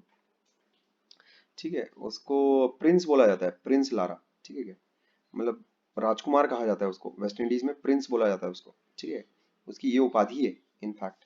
उसका जो तुम इंटरव्यूज वगैरह भी देखोगे ना, ऐसा लगता है कोई राजकुमार ही इंटरव्यू दे रहा है, सही में मुझे भी ऐसा लगता है।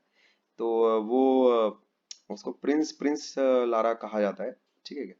दूसरा, मेरे ख्याल में ट्रिनिडाड से वो है। ठीक है क्या, जहां तक उसकी बर्थ प्लेस तो मेरे को अभी याद नहीं है, खैर जो भी है। लारा वॉज अ हाँ batsman.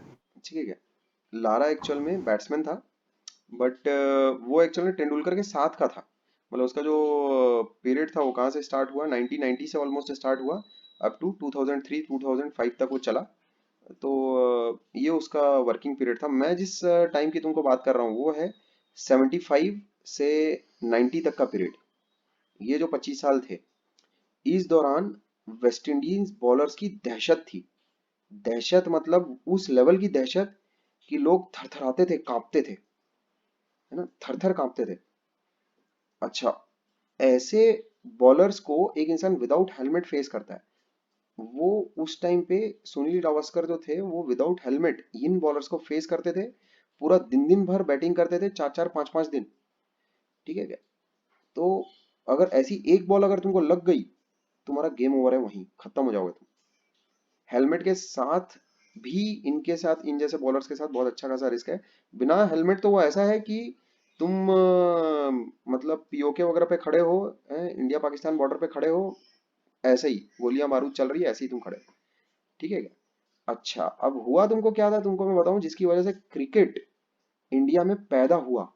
No doubt Sachin Tendulkar का उसमें 80% कंट्रीब्यूशन है, लेकिन बाकी 20% जिस चीज का कंट्रीब्यूशन है वो है 1983 का वर्ल्ड कप। उसके बारे में बस मैं एक लाइन बोलता हूँ और वो चीज अपन खत्म करते हैं। तुम सोचो, जिस वक्त अनइमेजिनेबल माना जाता था रन अ बॉल, मतलब 6 का रन रेट, जैसे अभी कैसा रहता है, 6 बॉल रहती है उसमें 6 का रन रेट बहुत अच्छा माना जाता है ना अभी, है ना।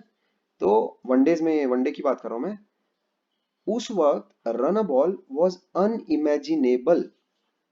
Run a ball was unimaginable. ऐसा माना जाता था कि जिस इंसान का 70 80 का स्ट्राइक रेट है, क्योंकि टेस्ट से उसी वक्त ट्रांजिशन हुआ था वनडे में, है ना। तो टेस्ट मैचेस में कैसा रहता था, इंसान 500 बॉल खेल रहा है और 5 रन बना रहा है। तो जैसे अगर एक इंसान ने 100 बॉल खेलकर, अगर मान लेते हैं 70 75 अगर रन बना लिए, 50 60 रन अगर बना लिए, 60 70 का स्ट्राइक रेट भी अगर रखा है, तो उसको बहुत अच्छा माना जाता था। वाह यार कितना तेज खेल रहा है करके, बहुत बहुत बढ़िया, बहुत बढ़िया। ऐसा अनइमेजिनेबल माना जाता था उस वक्त रन बॉल को। उस वक्त मैं तुमको एक फैक्ट बताता हूँ, तुम्हारी जीभ बाहर आ जाएगी। ठीक है क्या, उस वक्त हुआ ये कि इंडिया और जिम्बाब्वे का मैच था। ये 1983 वर्ल्ड कप की बात है। इंडिया वर्सेस जिम्बाब्वे था, और एग्जैक्ट स्कोर मुझे याद नहीं, लेकिन 27 या 25 रन पर, 22 या 27 रन पर, 27 रन जहां तक मुझे याद आ रहा है, 27 रन पर 5 विकेट इंडिया के उड़ चुके थे, ऊपर के टॉप 5 बल्लेबाज, समझे गए, है ना। ऊपर के टॉप 5 बल्लेबाज, ये अमरनाथ, है ना, ये गावस्कर, कृष्णचारी, श्रीकांत, ये उस वक्त का बैटिंग लाइनअप था। ठीक है, अभी उसके ऊपर मूवी आ रही है एक्चुअल में, 83 करके, रणवीर सिंह उसमें है। अभी तो वैसे बॉलीवुड की जो जबरदस्त थू थू हो रही है, मतलब अभी तो एकदम मारने पे आ गए हैं लोग, लेकिन फिर भी 83 करके एक मूवी आ रही है रणवीर सिंह की। तो वो उसकी स्टोरी मैं तुमको पहले ही बता दे रहा हूँ। हुआ ये था, वो ऐतिहासिक है और ऐसा फीट कभी दोबारा दोहराया ही नहीं जा सकता। उस वक्त जो उस टीम का कैप्टन था, जो बैट्समैन बॉलर जिसको माना जाता था, है ना, कि भाई अच्छा ऑलराउंडर है, बहुत ही बेस्ट ऑलराउंडर है, ठीक है क्या, कपिल देव, वो आया। उसकी पूरी टीम के सारे बैट्समैन जा चुके हैं, ठीक है, अच्छे 5 बैट्समैन जा चुके हैं, वो आया। उसने 138 बॉल पे, 138 बॉल्स पर 175 स्कोर किया, समझे, और वो मैच टीम जीत गई, समझे। Out of 138 balls he scored, ठीक है क्या, 175, जो कि आज के ज़माने में अनइमेजिनेबल है ना। आज के ज़माने में तो खैर क्या हो गया है, बैट वैट ऐसे आ गए हैं, ग्राउंड इतने छोटे हो गए हैं, बॉलर इतने ढुलढुल है साला है, कि अभी रोहित शर्मा जैसा इंसान, इतना झंडू, इतना चोमू इंसान 2 डबल सेंचुरी लगा चुका है। उसको तो जितने मौके मिले हैं, रोहित शर्मा आज से नहीं खेल रहा हो, 150 सालों से खेल रहा हो, समझे। वो आज का प्लेयर नहीं है भाई, 25 साल से खेल रहा हो, कम से कम उसका इंटरनेशनल करियर होगा 25 साल का। ऐसा चोमू बैट्समैन अभी आज इतना खेल खेल के अभी अच्छा हो गया, नो डाउट। अभी तो वो अच्छा है, अभी उसको किसी भी स्टैंडर्ड से कैसे कम नहीं बोला जा सकता। लेकिन एक्चुअली तेंदुलकर ने जिस जमाने में बैटिंग की है, अरे बाप रे, है ना। बैट ऐसे होते थे, ग्राउंड ऐसे लंबे होते थे, वकार यूनिस और अकरम जैसे बॉलर हुआ करते थे, है ना। बॉलर वगैरह की जो क्रॉप थी ना, क्रॉप, ये ब्रेटली और ये मैकग्राथ वगैरह, उन लोगों को तेंदुलकर माइकल ने। होल्डिंग भी था। माइकल होल्डिंग उसी जमाने का बॉलर है, ये तुम्हारा वेस्ट इंडीज का ही वो था, ठीक है क्या। तो वो उसी जमाने का बॉलर है, वो बहुत पीछे हो गया वो। तेंदुलकर ने इन लोगों का जो एंडिंग फेज है ना उसको खेला है। जो ये वेस्ट इंडीज का जो क्वार्टेट था, जिससे आज भी लोग दहशत खाते हैं, समझे क्या। तो ये वही उन्हीं लोगों का क्वार्टेट था। कटली एम्ब्रोस, ये तुम्हारा कर्टनी वॉल्श था वो, मेलकम मार्शल और कर्टनी वॉल्श, ठीक है क्या। और तुम्हारा मेलकम मार्शल, कर्टनी वॉल्श, तुम्हारा एम्ब्रोस, ठीक है क्या, माइकल होल्डिंग, ठीक है। ये सारे जो लोग थे, इनका जो क्वार्टेट था, इससे लोग दहशत खाते थे, आज भी दहशत खाते हैं सोच कर भी। तो इसका जो एंडिंग फेज था ना, सन 95 98 वाला, इसके एंडिंग फेज में तेंदुलकर उनके सामने आया था, ठीक है क्या। लेकिन तेंदुलकर की एक्चुअल में जो टैलेंट है, वो बिल्कुल किसी और के साथ कंपेयर कर ही नहीं सकते। कोहली उसका डबल रिकॉर्ड भी बना ले तो भी उस तेंदुलकर ने एक्चुअल में जो पूरा नेशन था ना, उस पूरे नेशन को एक्चुअल में ड्राइव किया। तुमको पता है क्या, उस वक्त जो 90s में हालत ऐसी थी इंडिया की, कि हम किसी चीज में वर्ल्ड लीडर नहीं थे, किसी चीज में नहीं थे, एकदम चोमू देश ये था, बता रहा हूं मैं एकदम। अभी से 5000 साल पहले जितनी इज्जत इस देश की थी, इंडिया की, वो अभी की जितनी अमेरिका की इज्जत है, उसमें उसकी पावर चढ़ा दो 1 लाख, उतनी इसकी इज्जत थी। लोग इंडिया आने के लिए मरते थे इसको, मतलब सोने की चिड़िया लिटरली था ये, समझे। पूरा लूट कर इसको लेकर गए थे ना। अभी मतलब ऐसा था कि अभी से 200 साल पहले यहाँ का जो निजाम था, हैदराबाद का जो निजाम था, वो अभी के अमेरिका में जितने रिजर्व्स वगैरह होंगे ना, उतने उसके पास थे, उतना वो चवन्नी अठन्नी लेकर घूमता था, ऐसा तुम समझो, इतना अमीर था वो, ठीक है क्या। खैर, तो जिस चीज की उस वक्त जो तेंदुलकर ने किया ना एक्चुअल में 90s में, 1990 से 95 तक, वो एक्चुअल में पूरे देश को उसने एक दिशा दी, पूरा देश को उसने एक बिलीफ दिया कि हम टॉपर हैं, हम लोग कैसा लीडर्स हैं, ऐसा। क्योंकि वो जिस तरह से उसने डोमिनेट किया ना बॉलिंग को, तो पूरा देश उसमें होपफुल हो गया कि नहीं यार, हम में भी कोई बात है करके, ऐसा, ठीक है क्या। उसमें एक इंसान जिसको क्रिकेट नहीं भी कुछ पता था, वो भी तेंदुलकर को सुनता था रेडियो पर, कि आज इसने बंदे ने ऐसा कमाल किया, आज इसने ऐसा कमाल किया। उसने ऑलमोस्ट पूरे देश को दिशा दी है। ये कोहली वगैरह, इनका ये कोई देश को दिशा देने वाला कोई काम नहीं कर रहा है ये, समझे क्या। इसके नो डाउट्स रिकॉर्ड्स वगैरह बहुत अच्छे हैं, बहुत बढ़िया भी जा भी रहा है। लेकिन ये उसका जो इम्पैक्ट है तेंदुलकर का 90s में उसने पूरी जो पूरा देश है ना, पूरा देश को उसने ड्राइव किया है, समझे। तो वो तेंदुलकर का एक्चुअल में जो कंट्रीब्यूशन है पूरे देश के प्रति, अच्छा, तेंदुलकर एक्चुअल में ऑन अ पर्सनल लेवल मुझे पसंद नहीं है, ठीक है। जो उसका नेचर है और जो उसके अभी तक के एक्शंस रहे हैं, उसकी बहुत सारी ऐसी हरकतें रही हैं जिसको मेरे को पसंद नहीं है।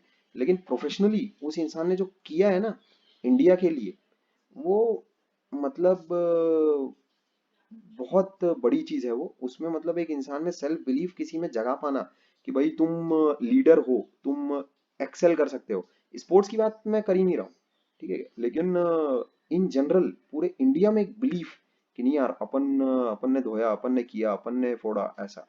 ये बिलीफ एक्चुअल में उसने पूरा जगाने वाला ये तेंदुलकर था, समझे। और उसने ऑलमोस्ट 10 से 15 साल ये बिलीफ रखा, तो मतलब करवाया। लोग कैसा 1 साल, 2 साल, 5 साल, ठीक है।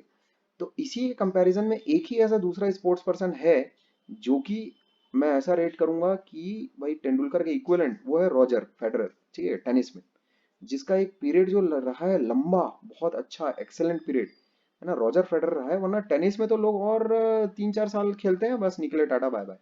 इसका कम से कम 15 से 20 सालों का चल रहा है इसका, समझे। इसको रॉजर फेडरर को मैं जब एग्जाम लिख रहा था 2007 8 से, तब से मैं देखता आ रहा हूँ, ठीक है क्या। तब से वो चल रहा है, 2005 6 7 8, तब से वो चल रहा है, अभी तक चल ही रहा है। अभी भी रैंक 3 से नीचे नहीं गया, ठीक है। तो अभी तुम ये सोचो कि टेनिस में लास्ट के 15-20 साल जो आज तक के टेनिस के सबसे 3 बेस्ट प्लेयर हुए हैं, सोचो वो तीनों के तीनों एक साथ खेलते हैं। जो तुम्हारा जोकोविक है, नडाल और तुम्हारा फेडरर। तो जो तीन आज तक के जो सबसे बेस्ट प्लेयर्स हुए हैं, सोचो ऐसा अब कभी फिर फ्यूचर हिस्ट्री में तो नहीं होने वाला। इतनी बड़ी किस्मत की बात। सोचो उसमें बहुत बड़ी बड़ी रेवलरीज एक्चुअल में रही हैं, ठीक है क्या। जैसे सैम्प्रेस के साथ अगासी का हुआ करता था, ठीक है क्या। और भी बहुत सारी बड़ी बड़ी रेवलरीज रही हैं, है ना, स्पोर्ट्स में। लेकिन ऐसा कभी नहीं हुआ कि तीन सबसे बड़े प्लेयर्स टेनिस के एक साथ ऐसा खेल रहे हो, एक साथ किसी स्पोर्ट में ऐसा एक साथ खेल रहे हो। जैसे अच्छी अच्छी राइवलरीज रही है, जैसे तेंदुलकर लारा, इनकी जो राइवलरी थी स्पोर्ट्स में, बैट्समैन में, मतलब ऐसा लोग बोलते थे नहीं यार लारा बेटर है, नहीं यार तेंदुलकर बेटर है। लेकिन ओवरऑल ऐसा माना जाता है कि तेंदुलकर काफी बेटर है, बिकॉज उसका जो वर्किंग पीरियड है वो काफी लंबा रहा। प्लस तेंदुलकर एक बहुत ही हैंडी बॉलर भी था। उसने विकेट्स वगैरह लिए हैं, उसके 100 के करीब विकेट्स होंगे अभी, ठीक है। और लारा ने आज तक कभी बॉल नहीं उठाई। दूसरा एक्चुअल में तेंदुलकर ने जिस तरह से पूरे देश को मूव किया ना, उस तरह से लारा ने नहीं मूव किया, ठीक है क्या। तो इसीलिए तेंदुलकर का एक्चुअल में जो स्टेचर है वो काफी हायर रिगार्ड्स पे दिया जाता है। कपिल देव को शेरदिल कहा जाता था एकदम, और ट्रू मायने में वो शेरदिल था।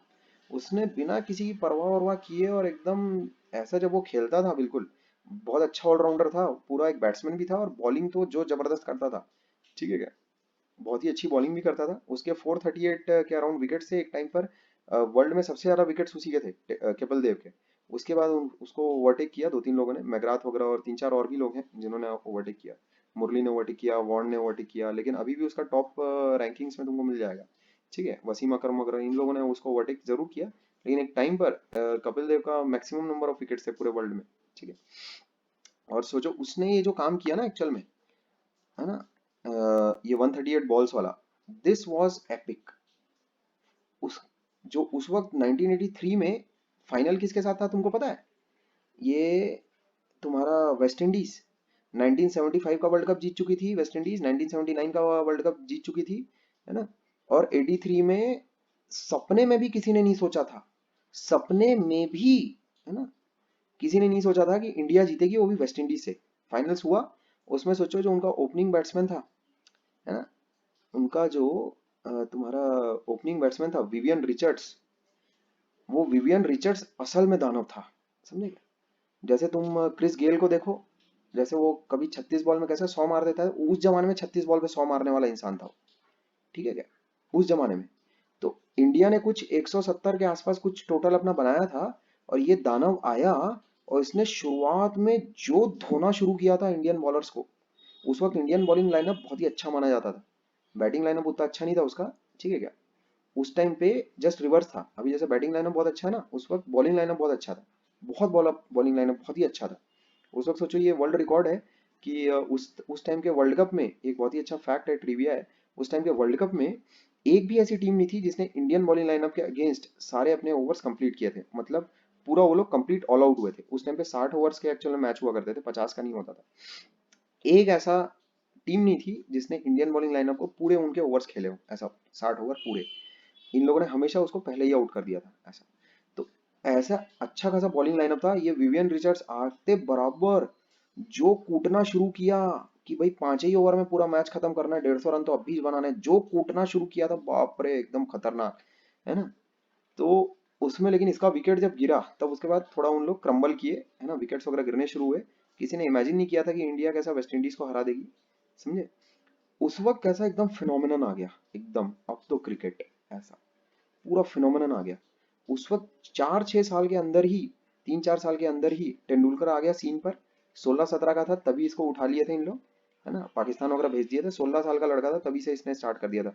ऑलमोस्ट इसका डेब्यू हो गया था 1983, 85, 87 ये सब के आसपास में इसका डेब्यू हो गया था। उस वक्त तेंदुलकर ने फिर चीजें कैसा फॉरवर्ड लेकर गया ये। तो उस वक्त से जो क्रिकेट का जो जुनून आया सब में, वो अभी तक कंटिन्यूड है, समझे, अभी तक खतरनाक कंटिन्यूड है, ठीक है, भयानक। और उसके बाद इंडिया बहुत लकी रहा कि धोनी जैसा एक इंसान आया, ठीक है क्या। उसने फिर ऑलमोस्ट तेंदुलकर के इक्वलेंट तो नहीं, लेकिन तेंदुलकर से कम भी नहीं मैं उसको कहूंगा। उसने जिस तरह से एक्चुअल में जो चीजें फॉरवर्ड लेकर गया वो, ठीक है क्या भाई, क्योंकि वो बैट्समैन इतना अच्छा था ना, बहुत जबरदस्त बैट्समैन था। उसने सोचो लोगों को ऊपर किया और खुद नीचे गया, और नीचे वाली चीज उसने जिस तरह से संभाली कोई संभाल नहीं सकता, ठीक है। उसका स्टेचर ऑलमोस्ट मैं तेंदुलकर से कम भी नहीं आंकूंगा। जिस तरह से तेंदुलकर ने पूरे इंडिया को ड्राइव किया, उसी तरह से धोनी ने भी ड्राइव किया है, और धोनी ने अपनी स्किल से ड्राइव किया है। तेंदुलकर को जब कैप्टनसी मिली थी ना, 2 रन नहीं बनते थे इससे, 10-10 मैच में 0-0 0-0 आ रहा था, ठीक है क्या। और गांगुली इतना अच्छा बैट्समैन नहीं था जितना धोनी है। धोनी का गांगुली आधा भी नहीं होगा, ठीक है, जितना अच्छा धोनी बैट्समैन है ना। तो धोनी फिर उसने जिस तरह से ड्राइव किया, ठीक है क्या। कोहली अभी उस तरह से ड्राइव नहीं, कोहली कैप्टन अच्छा नहीं है, ये एक फैक्ट बात है, ठीक है। एक डिसेंट कैप्टन है, एवरेज कैप्टन है ना। इनफैक्ट रोहित शर्मा कैप्टनसी के मामले में इससे अच्छा है ना। तो कोहली अभी आगे फर्दर फ्यूचर ड्राइव तो कर रहा है, लेकिन अभी जो करंट सिचुएशन है देखना, अब ये क्रम्बल होने की कगार पर है। क्योंकि सिर्फ और सिर्फ पूरी जो मार्केटिंग है, वो पूरा का पूरा अभी जो अपना सब कुछ है सेटअप, उसमें अब लोग कैसा भूलने लगे हैं। मतलब अब मुझे तो अभी ये करंट जो टीम है वनडे की, उसमें सारे प्लेयर्स के नाम भी नहीं पता है, मैं सही कहूँ तो, ठीक है। अभी कितने बैट्समैन है मुझे 3 या 4 का पता है, ठीक है क्या, लेकिन उसके बियॉन्ड मेरे को नहीं पता है। बॉलर्स में कौन है, एक बुमराह है, ठीक है, बाकी लेकिन कौन बॉलर्स हैं, कैसे हैं, क्या है, अभी स्टार्स एक्चुअल में मिसिंग है। अभी जो पूरी टीम है, कोहली और शर्मा ड्रिवन टीम है, और बुमराह, ये 3 लोग हैं जो ड्राइव करते हैं पूरी टीम को। लेकिन पहले का जो टाइम था ना, अभी से ठीक 10 साल पहले, लोग सहवाग की बैटिंग देखने के लिए बैठे रहते थे एकदम। सहवाग, तेंदुलकर, जो बैटिंग लाइनअप था, ठीक है, उसके बाद युवराज, धोनी, ये सब स्टार्स थे। अभी वो स्टार्स कैसा मिसिंग है, ओवरऑल पूरे वर्ल्ड क्रिकेट में मिसिंग है। पूरे वर्ल्ड क्रिकेट में अभी स्टार्स मिसिंग है एकदम। तो जो 1990 से लेकर जो 2005-7 तक का, 10 तक का इनफैक्ट जो पीरियड चला है, उसमें स्टार्स हुआ करते थे, अब वो सारे स्टार्स गायब हैं बिल्कुल। और अभी कोई नया स्टार बन भी नहीं रहा है। कोहली काफी हद तक है, ठीक है क्या, उसके अलावा भी 2-4 लोग हैं, ठीक है, ये केन विलियमसन और ये सब टाइप के लोग, ठीक है, 2-4 और भी हैं, है ना। लेकिन अभी स्टार्स कैसा मिसिंग है ना। बॉलर तो कोई नहीं है, पूरे वर्ल्ड सीन में कोई बॉलर नहीं है, 2 या 3, 1 या 2 का एवरेज बॉलर्स, है ना। जैसे एक तुम्हारा मिचेल स्टार्क वगैरह है, जिसकी मैं काफी इज्जत करता हूँ अभी के टाइम पे। बुमराह काफी हद तक है अभी, लेकिन इंजरी के बाद जब से आया तब से पप्पू गिरी दे रहा है बहुत बड़ी वाली, ठीक है। एनीवेज, तो मैं बस तुम्हें ये बताना चाह रहा था कि उस वक्त एक्चुअल में जो क्रिकेट फ्रेंजी हुई भयानक वाली, वो 83 के बाद से हुई है। तो कपिल देव, सचिन तेंदुलकर, धोनी, ये 3 लोग ऐसे हुए भारत में, जिनकी वजह से अभी ये ट्रिलियन डॉलर्स की, ट्रिलियन तो नहीं बोलना चाहिए, बिलियन डॉलर्स की इंडस्ट्री, ठीक है, जो बीसीसीआई और जो ये क्रिकेटिंग का जो दुनिया है, ठीक है, वो बॉलीवुड से बड़ा है, ठीक है, क्रिकेट वाला जो वर्ल्ड है। तो ये 3 लोग हैं जिन लोगों ने ये पूरे इंडिया में ये क्रिकेट वाली जो चीज है, इसको कैसा बसा दिया हमेशा हमेशा के लिए, ठीक है क्या। अब लेकिन ये देखना तुम, मैं ऐसा मानकर चल रहा हूँ, अनलेस एंड कुछ बड़ा रिवॉल्यूशन ना हो जाए, ये चीज अब कैसा डिक्लाइनिंग फेज में है। जो क्रिकेट वाला जो चीज है ना, अब मन नहीं करता है ये वनडे वगैरह मैच देखना, मेरा तो मन नहीं करता उतना ज्यादा। वर्ल्ड कप में अभी जो दिल टूटा, बाप रे, खैर छोड़ो, चलो अपन अपनी पढ़ाई पर आते हैं क्विकली, ठीक है, फटाफट, काफी सारा काम भी करना है, ठीक है।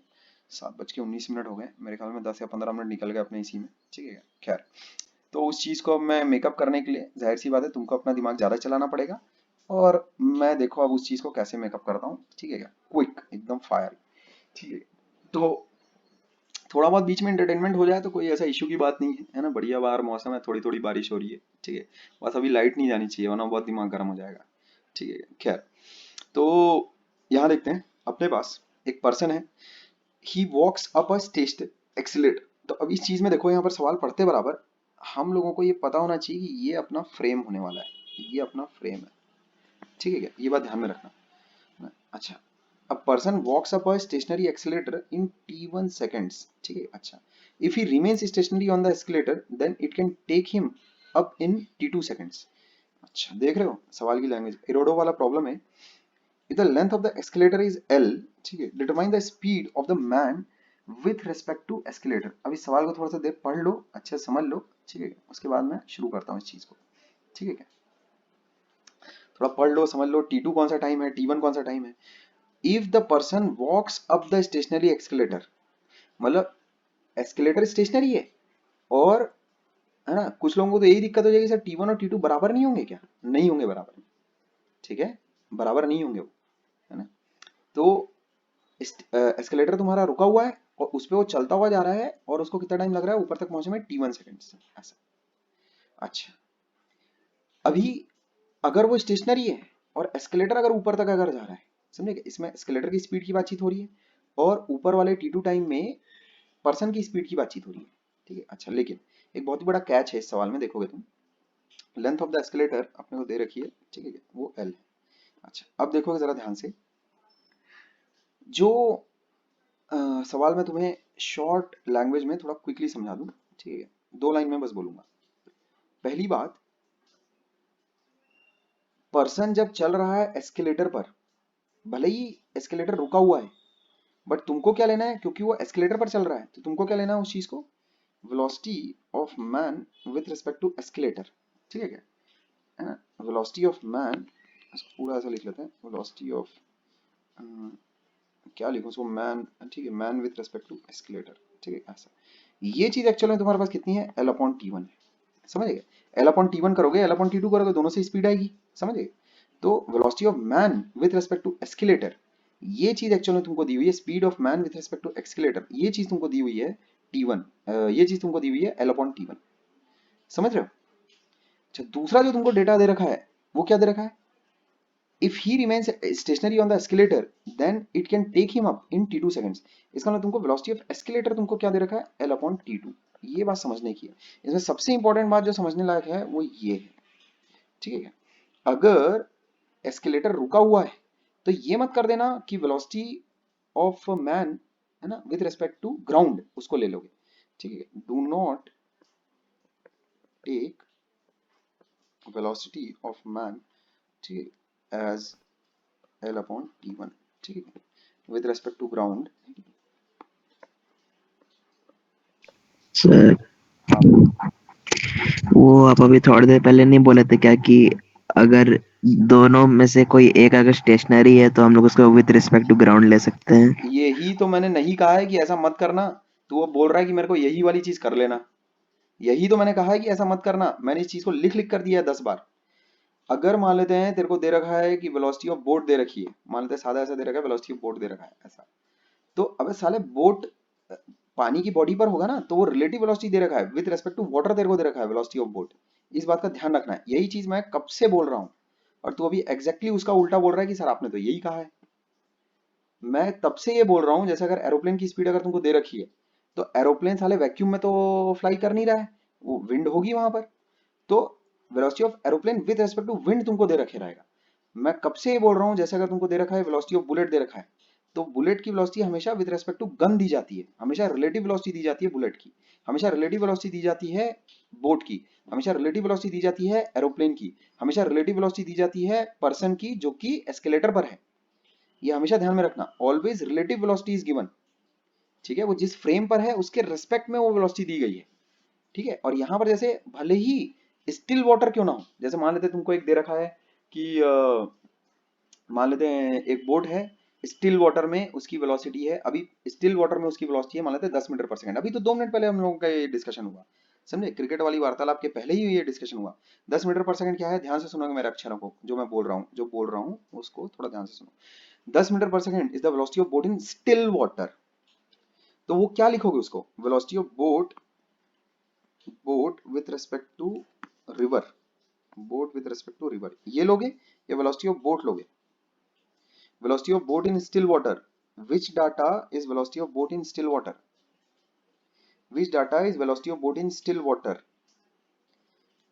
this, समझे, velocity of boat in still water, boat with respect to river, समझे, वो तुमको दे रखा है, क्लियर है, उसको तुमको उठाना है, समझे।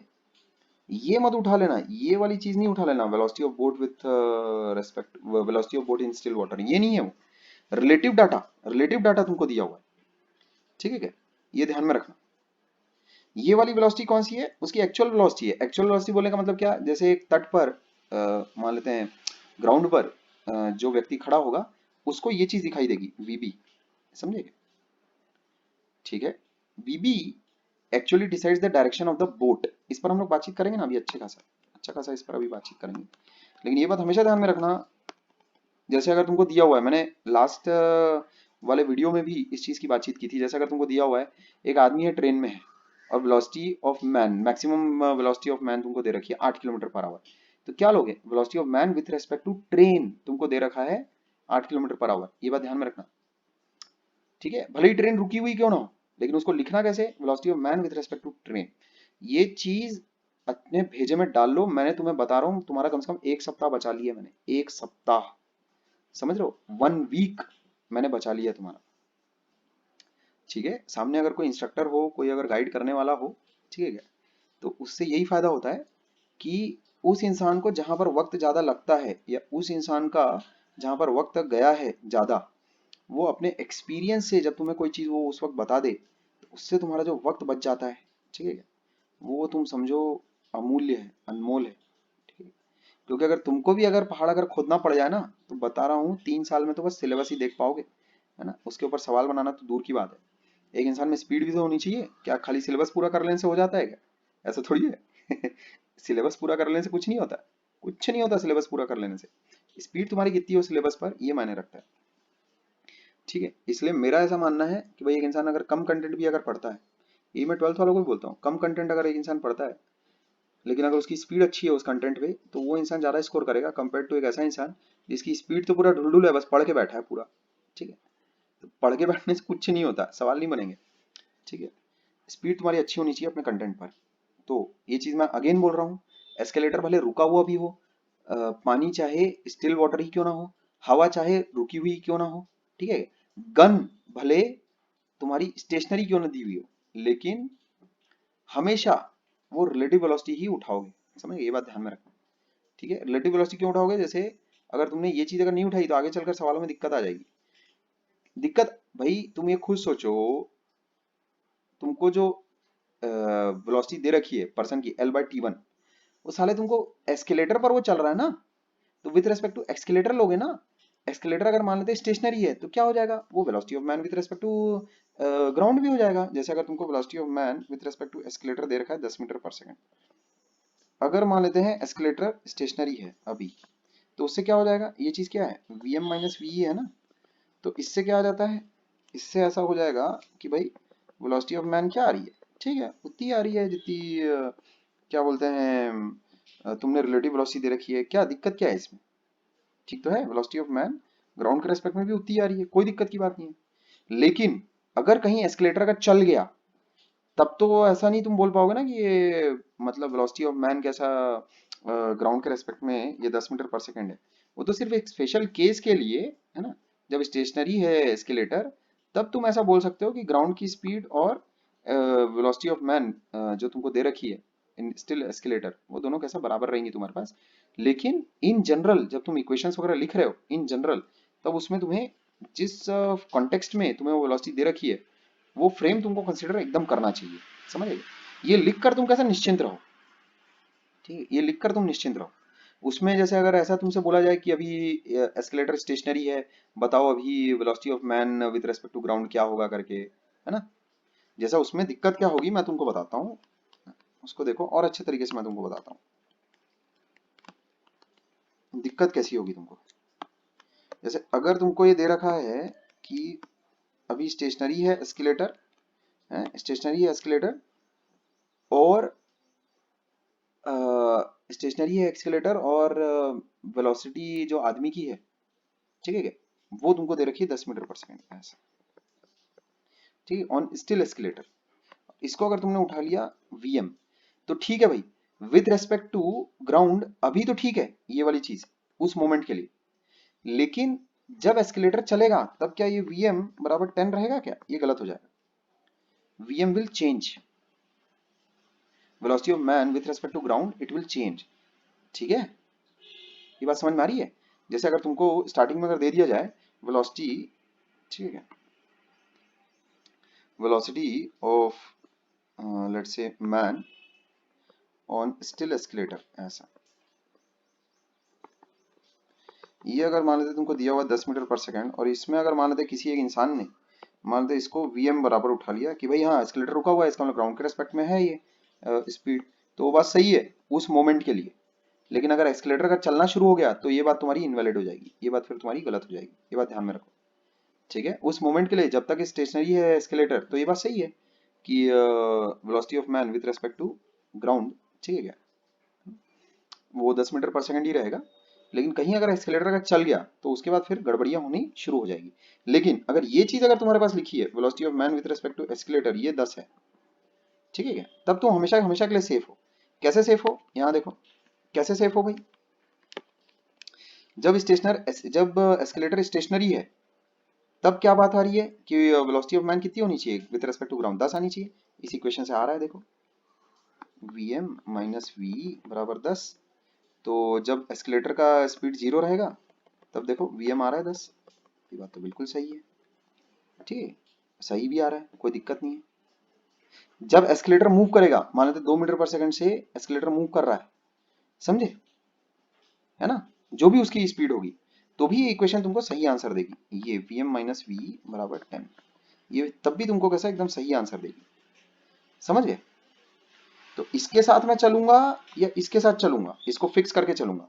इसका vm बराबर अगर तुमने 10 लिख दिया, इसका मतलब तुमने फिक्स कर दिया ना कि वेलोसिटी ऑफ मैन कितनी आ गई तुम्हारे पास, वेलोसिटी ऑफ मैन कितनी हो गई तुम्हारे पास, वो तो फिक्स कर दिया तुमने विद रिस्पेक्ट टू ग्राउंड।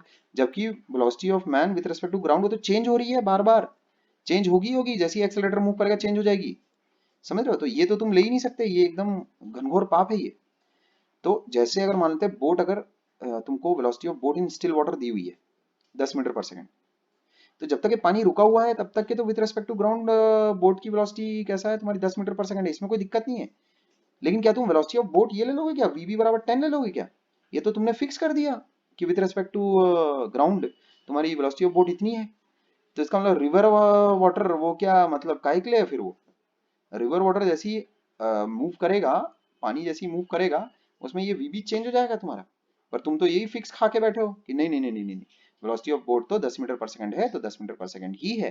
ये तो फिर पूरा सवाल का सत्यानाश हो जाएगा।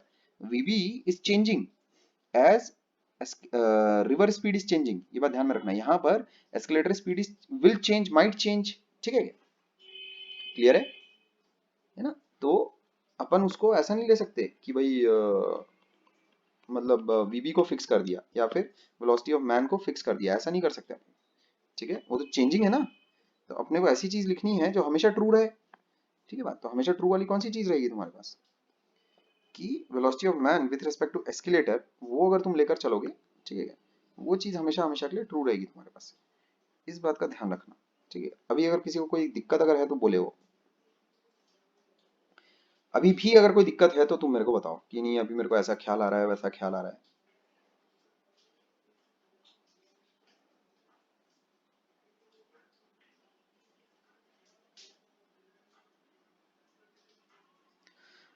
अभी भी अगर तुम्हें कुछ ऐसा वैसा ख्याल अगर आ रहा है तो मेरे को बताओ, this is very important problem, ठीक है, काफी इंपॉर्टेंट सवाल है ये, ठीक है।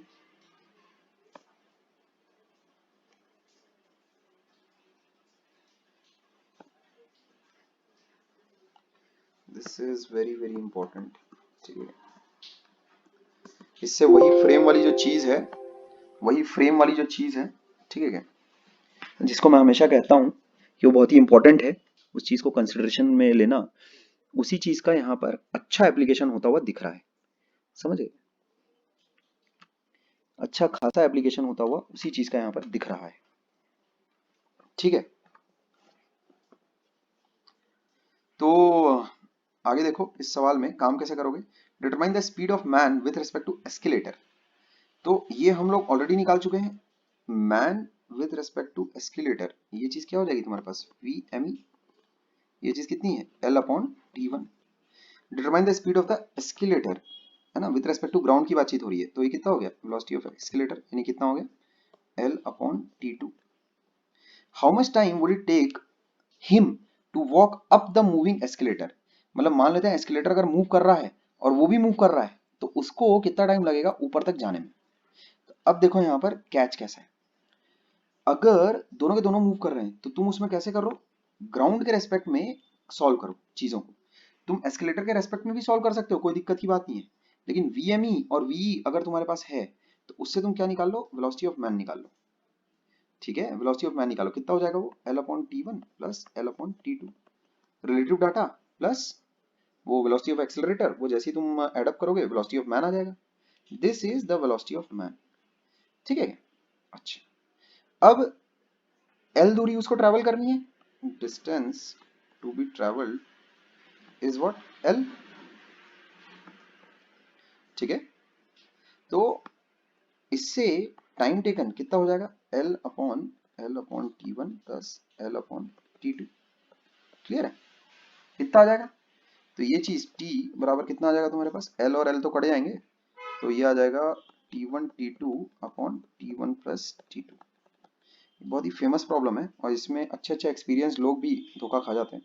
ठीक है क्या, तो ये हम लोगों का आंसर होगा, this will be our answer. ठीक है, क्लियर है बातें। तो इसको अगर तुम एक्सकेलेटर के फ्रेम में अगर तुम सॉल्व करोगे तो भी टाइम इतना ही आएगा, वो तुम्हारा होमवर्क है, तुम उसको करके देखना। ठीक है क्या, मैंने ग्राउंड के रेस्पेक्ट में सॉल्व किया है, 1 मिनट, मैंने ग्राउंड के रेस्पेक्ट में सॉल्व किया है, उससे मेरा इतना टाइम आया है। ठीक है, तुम अगर एस्केलेटर के फ्रेम में अगर सॉल्व करोगे तो भी टाइम इतना ही आएगा, ये बात ध्यान में रखना। ठीक है, हाँ बोलो, कोई कुछ बोल रहा है। जो हम लोग एक्सकेलेटर का वेलोसिटी लिए उसको हम लोग L/T2 लिए, तो हाँ उसको हम लोग विद रिस्पेक्ट टू मैन क्यों नहीं लिए? वो भी तो मैन भी तो स्टेशनरी है उस पर।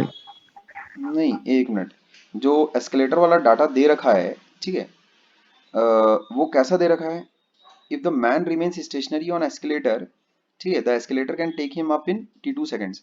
जो एस्केलेटर है वो तेरा जिस चीज पर रखा है वो ग्राउंड है।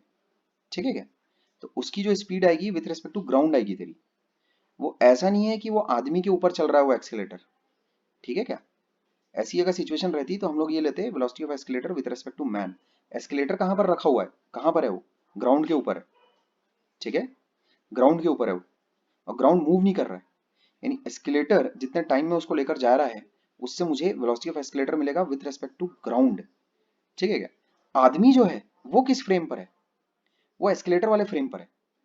तो जब वो एस्केलेटर रुका हुआ है और जब वो आदमी उस एस्केलेटर पर चल रहा है, ठीक है क्या, और उसको t2 टाइम लग रहा है, तो मुझे जो वेलोसिटी मिलेगी वो आदमी की तो जरूर मिलेगी, लेकिन आदमी जिस फ्रेम पर चल रहा है उस फ्रेम के रेस्पेक्ट में मिलेगी, ये बात हमेशा ध्यान में रखना।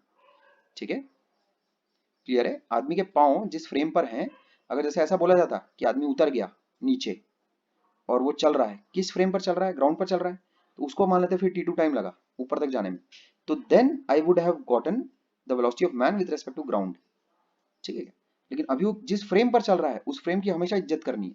जैसे अगर मेरे को अगर बोला रहे रुकी ट्रेन में भी, रुकी ट्रेन है लेकिन एक आदमी को मान लेते हैं एल दूरी का डब्बा है, उसको उसको ट्रैवल करने में टी टाइम लग रहा है, तो मैं क्या लिखूंगा, भले रुकी हुई ट्रेन है लेकिन मैं क्या लिखूंगा, velocity of man with respect to train equals to L upon T, क्योंकि जब भी ट्रेन चलेगी ये इक्वेशन हमेशा वैलिड रहेगी, velocity of man with respect to train equals to capital L upon T.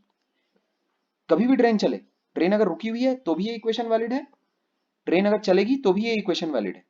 लेकिन अगर तुमने ये लिख दिया वेलोसिटी ऑफ मैन बराबर एल अपॉन टी, तो जब ट्रेन रुकी हुई है तब तो ये चीज ट्रू है, एल अपॉन टी, है ना, लेकिन जब ट्रेन चलेगी तब ये चीज ट्रू नहीं रहेगी, तब ये चीज ट्रू रहेगी, ये बात ध्यान में रखना। क्लियर है, अच्छा, अभी सवाल तुम्हारा जो है कि भाई वेलोसिटी ऑफ एस्केलेटर हम लोग मैन के रेस्पेक्ट में क्यों नहीं ले रहे हैं, इसलिए नहीं ले रहे हैं बिकॉज जो एस्केलेटर के जो पाँव हैं, इमेजिनरी पाँव, वो ग्राउंड पर है, मैन पर नहीं है। एस्केलेटर को पता भी नहीं है कि मैन कौन है, उसको कुछ नहीं पता है। ठीक है, आदमी को पता है कि एस्केलेटर कौन है, लेकिन एस्केलेटर को नहीं पता है कि उसके ऊपर डब्बा रखा है, कि उसके ऊपर आदमी है, कि औरत है, कि बच्चा है, कि कोई और ट्रांसजेंडर है। ठीक है क्या, उसको कोई मतलब नहीं है। एस्केलेटर जिस फ्रेम पर रखा है हमें उस फ्रेम की इज्जत करनी है। ठीक है, ये ध्यान में रखो, एस्केलेटर को कोई मतलब नहीं कि उसके ऊपर क्या रखा है। क्लियर है, उसके ऊपर के ऊपर क्या रखा है, उसके ऊपर के ऊपर और क्या रखा है, ठीक है, उसको कोई मतलब नहीं है सबसे। ठीक है, मैं तुमको बताता हूँ, जैसे अगर मान लेते हैं ऐसा 2 डब्बे हैं, ये ऐसा 3 डब्बे ले लेना तू, इस पर तो मैं इतना खेल सकता हूँ, इतने मजे ले लूंगा तुम्हारे, इसमें तो मैं इसके ऊपर इतने अच्छे अच्छे सवाल मैं बना सकता हूँ ना खुद। इसने तो 2 बॉडी ली है ना, मतलब 3-4 बॉडी के साथ ऐसे ऐसे मजे लूंगा, मजे ही आ जाएगी तुमको। अब जैसे वेलोसिटी ऑफ ए दे रखा होगा, तो किसके रेस्पेक्ट में लोगे, बी। बहुत बढ़िया, बी की वेलोसिटी किसके रेस्पेक्ट में लोगे, सी के। सी। अरे पर बी के ऊपर तो ए है, फिर तो उसका काम भाड़ में नहीं है। गया, भाड़ में गया वो। बी के पाव कहाँ पर है, सी पर है ना, हाँ ठीक है, हाँ बस। तो ए गया भाड़ में, velocity of B with respect to C लोगे।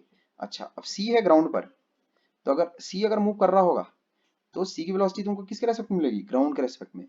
बी गया चूल्हे में और ए भी गया चूल्हे में, समझे क्या, कोई मतलब नहीं अपने को वो किसके पाँव किस फ्रेम पर हैं, सिंपल नियम है। कोई मैं इधर उधर की कोई बात नहीं कर रहा कि अच्छा जब ऐसा सवाल आएगा ना तो ऐसा कर लेना, ऐसा सवाल जब आएगा तो ऐसा कर लेना। अभी यही सेम चीज मैं तुमको अभी दूसरी जगह पर रिपीट कर करके बोलूंगा, ठीक है।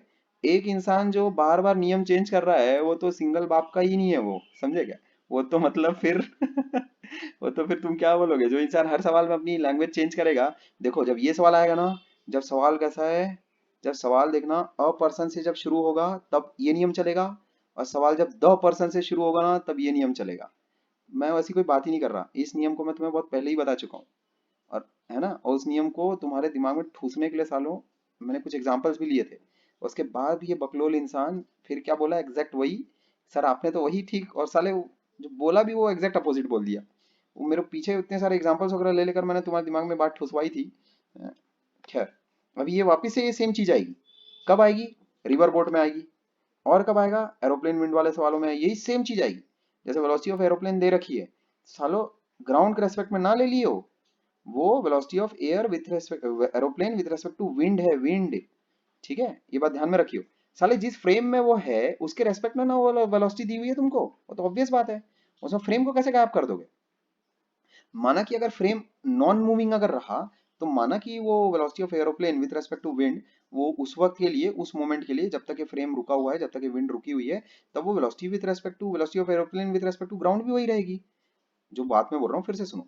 अगर velocity of aeroplane with respect to ground तुमको velocity of aeroplane with respect to velocity of aeroplane दी हुई है विंड वाले फ्रेम में, है ना, वेलोसिटी ऑफ एरोप्लेन सादी दी हुई है 1000 मीटर पर सेकंड, तो क्या है, velocity of aeroplane with respect to wind है। अगर मानते हैं रुकी हुई है, तो वेलोसिटी ऑफ एरोप्लेन ग्राउंड के रेस्पेक्ट में भी कितनी रहेगी, 1000 मीटर पर सेकंड, कोई दिक्कत की बात नहीं है। पर क्या वेलोसिटी ऑफ एरोप्लेन तुम उठा के डाल दोगे क्या 1000 मीटर पर सेकंड, इसका मतलब तो तुम ये बोल रहे हो वेलोसिटी ऑफ एरोप्लेन कांस्टेंट है, फिक्स है। तो साले विंड क्या कर रहा है वहां पे, विंड चलेगा तो velocity of aeroplane with respect to ground वो चेंज नहीं होगा क्या, चेंज होगा, समझ रहे हो। Velocity of aeroplane with respect to wind तुमको दे रखा है 1000 मीटर पर सेकंड, समझे। तो विंड की वेलोसिटी जब चेंज होगी ना तो वेलोसिटी ऑफ एरोप्लेन चेंज होता रहेगा, ठीक है। ये बात ध्यान में रखना, ठूस लो अपने दिमाग में अच्छे से। फ्रेम की इज्जत करना सीखो, रेस्पेक्ट फ्रेम, ठीक है क्या, इसके ऊपर मैं डाल देता हूँ ताकि ये चीज तुमको हमेशा जिंदगी भर याद रहे सालो, रेस्पेक्ट फ्रेम, ठीक है, इज्जत करो फ्रेम की, ठीक है। अबे कभी देखा है ऐसा एस्केलेटर जो आदमी के ऊपर चलता है, तो साले वो विथ रेस्पेक्ट टू मैन क्यों नहीं ले रहे। कभी देखा है ऐसा एस्केलेटर साले जो आदमी के ऊपर चल रहा होगा, है। अच्छा तो आदमी ना एस्केलेटर के ऊपर चलता है, और एस्केलेटर किसके ऊपर है रखा हुआ, ग्राउंड के ऊपर है। अब ग्राउंड अगर मूव करेगा तब देखेंगे, अपना कंसेप्ट तो क्लियर है अच्छे से। जैसे हमने को दे रखा है कि वेलोसिटी ऑफ एस्केलेटर है, जिस फ्रेम के ऊपर दे रखा है उसके फ्रेम के रेस्पेक्ट में हम लोग वेलोसिटी ऑफ एक्सीलरेटर फिर कंसीडर करेंगे। अरे कितनी भी बॉडीज दे दो, कोई दिक्कत नहीं है, ठीक है क्या। खैर तो ये चीज यहाँ पर अभी हम लोग ओवर करते हैं, इसके बाद हम लोग नेक्स्ट अपने टॉपिक पर आ जाते हैं तुरंत। रिवर बोट वाले जो सवाल होंगे रिलेटिव वेलोसिटी का ही है, लेकिन छोटा सा एक अलग सेक्शन उसका बना के अलग काम कर लेते हैं उसको, ठीक है क्या। अच्छा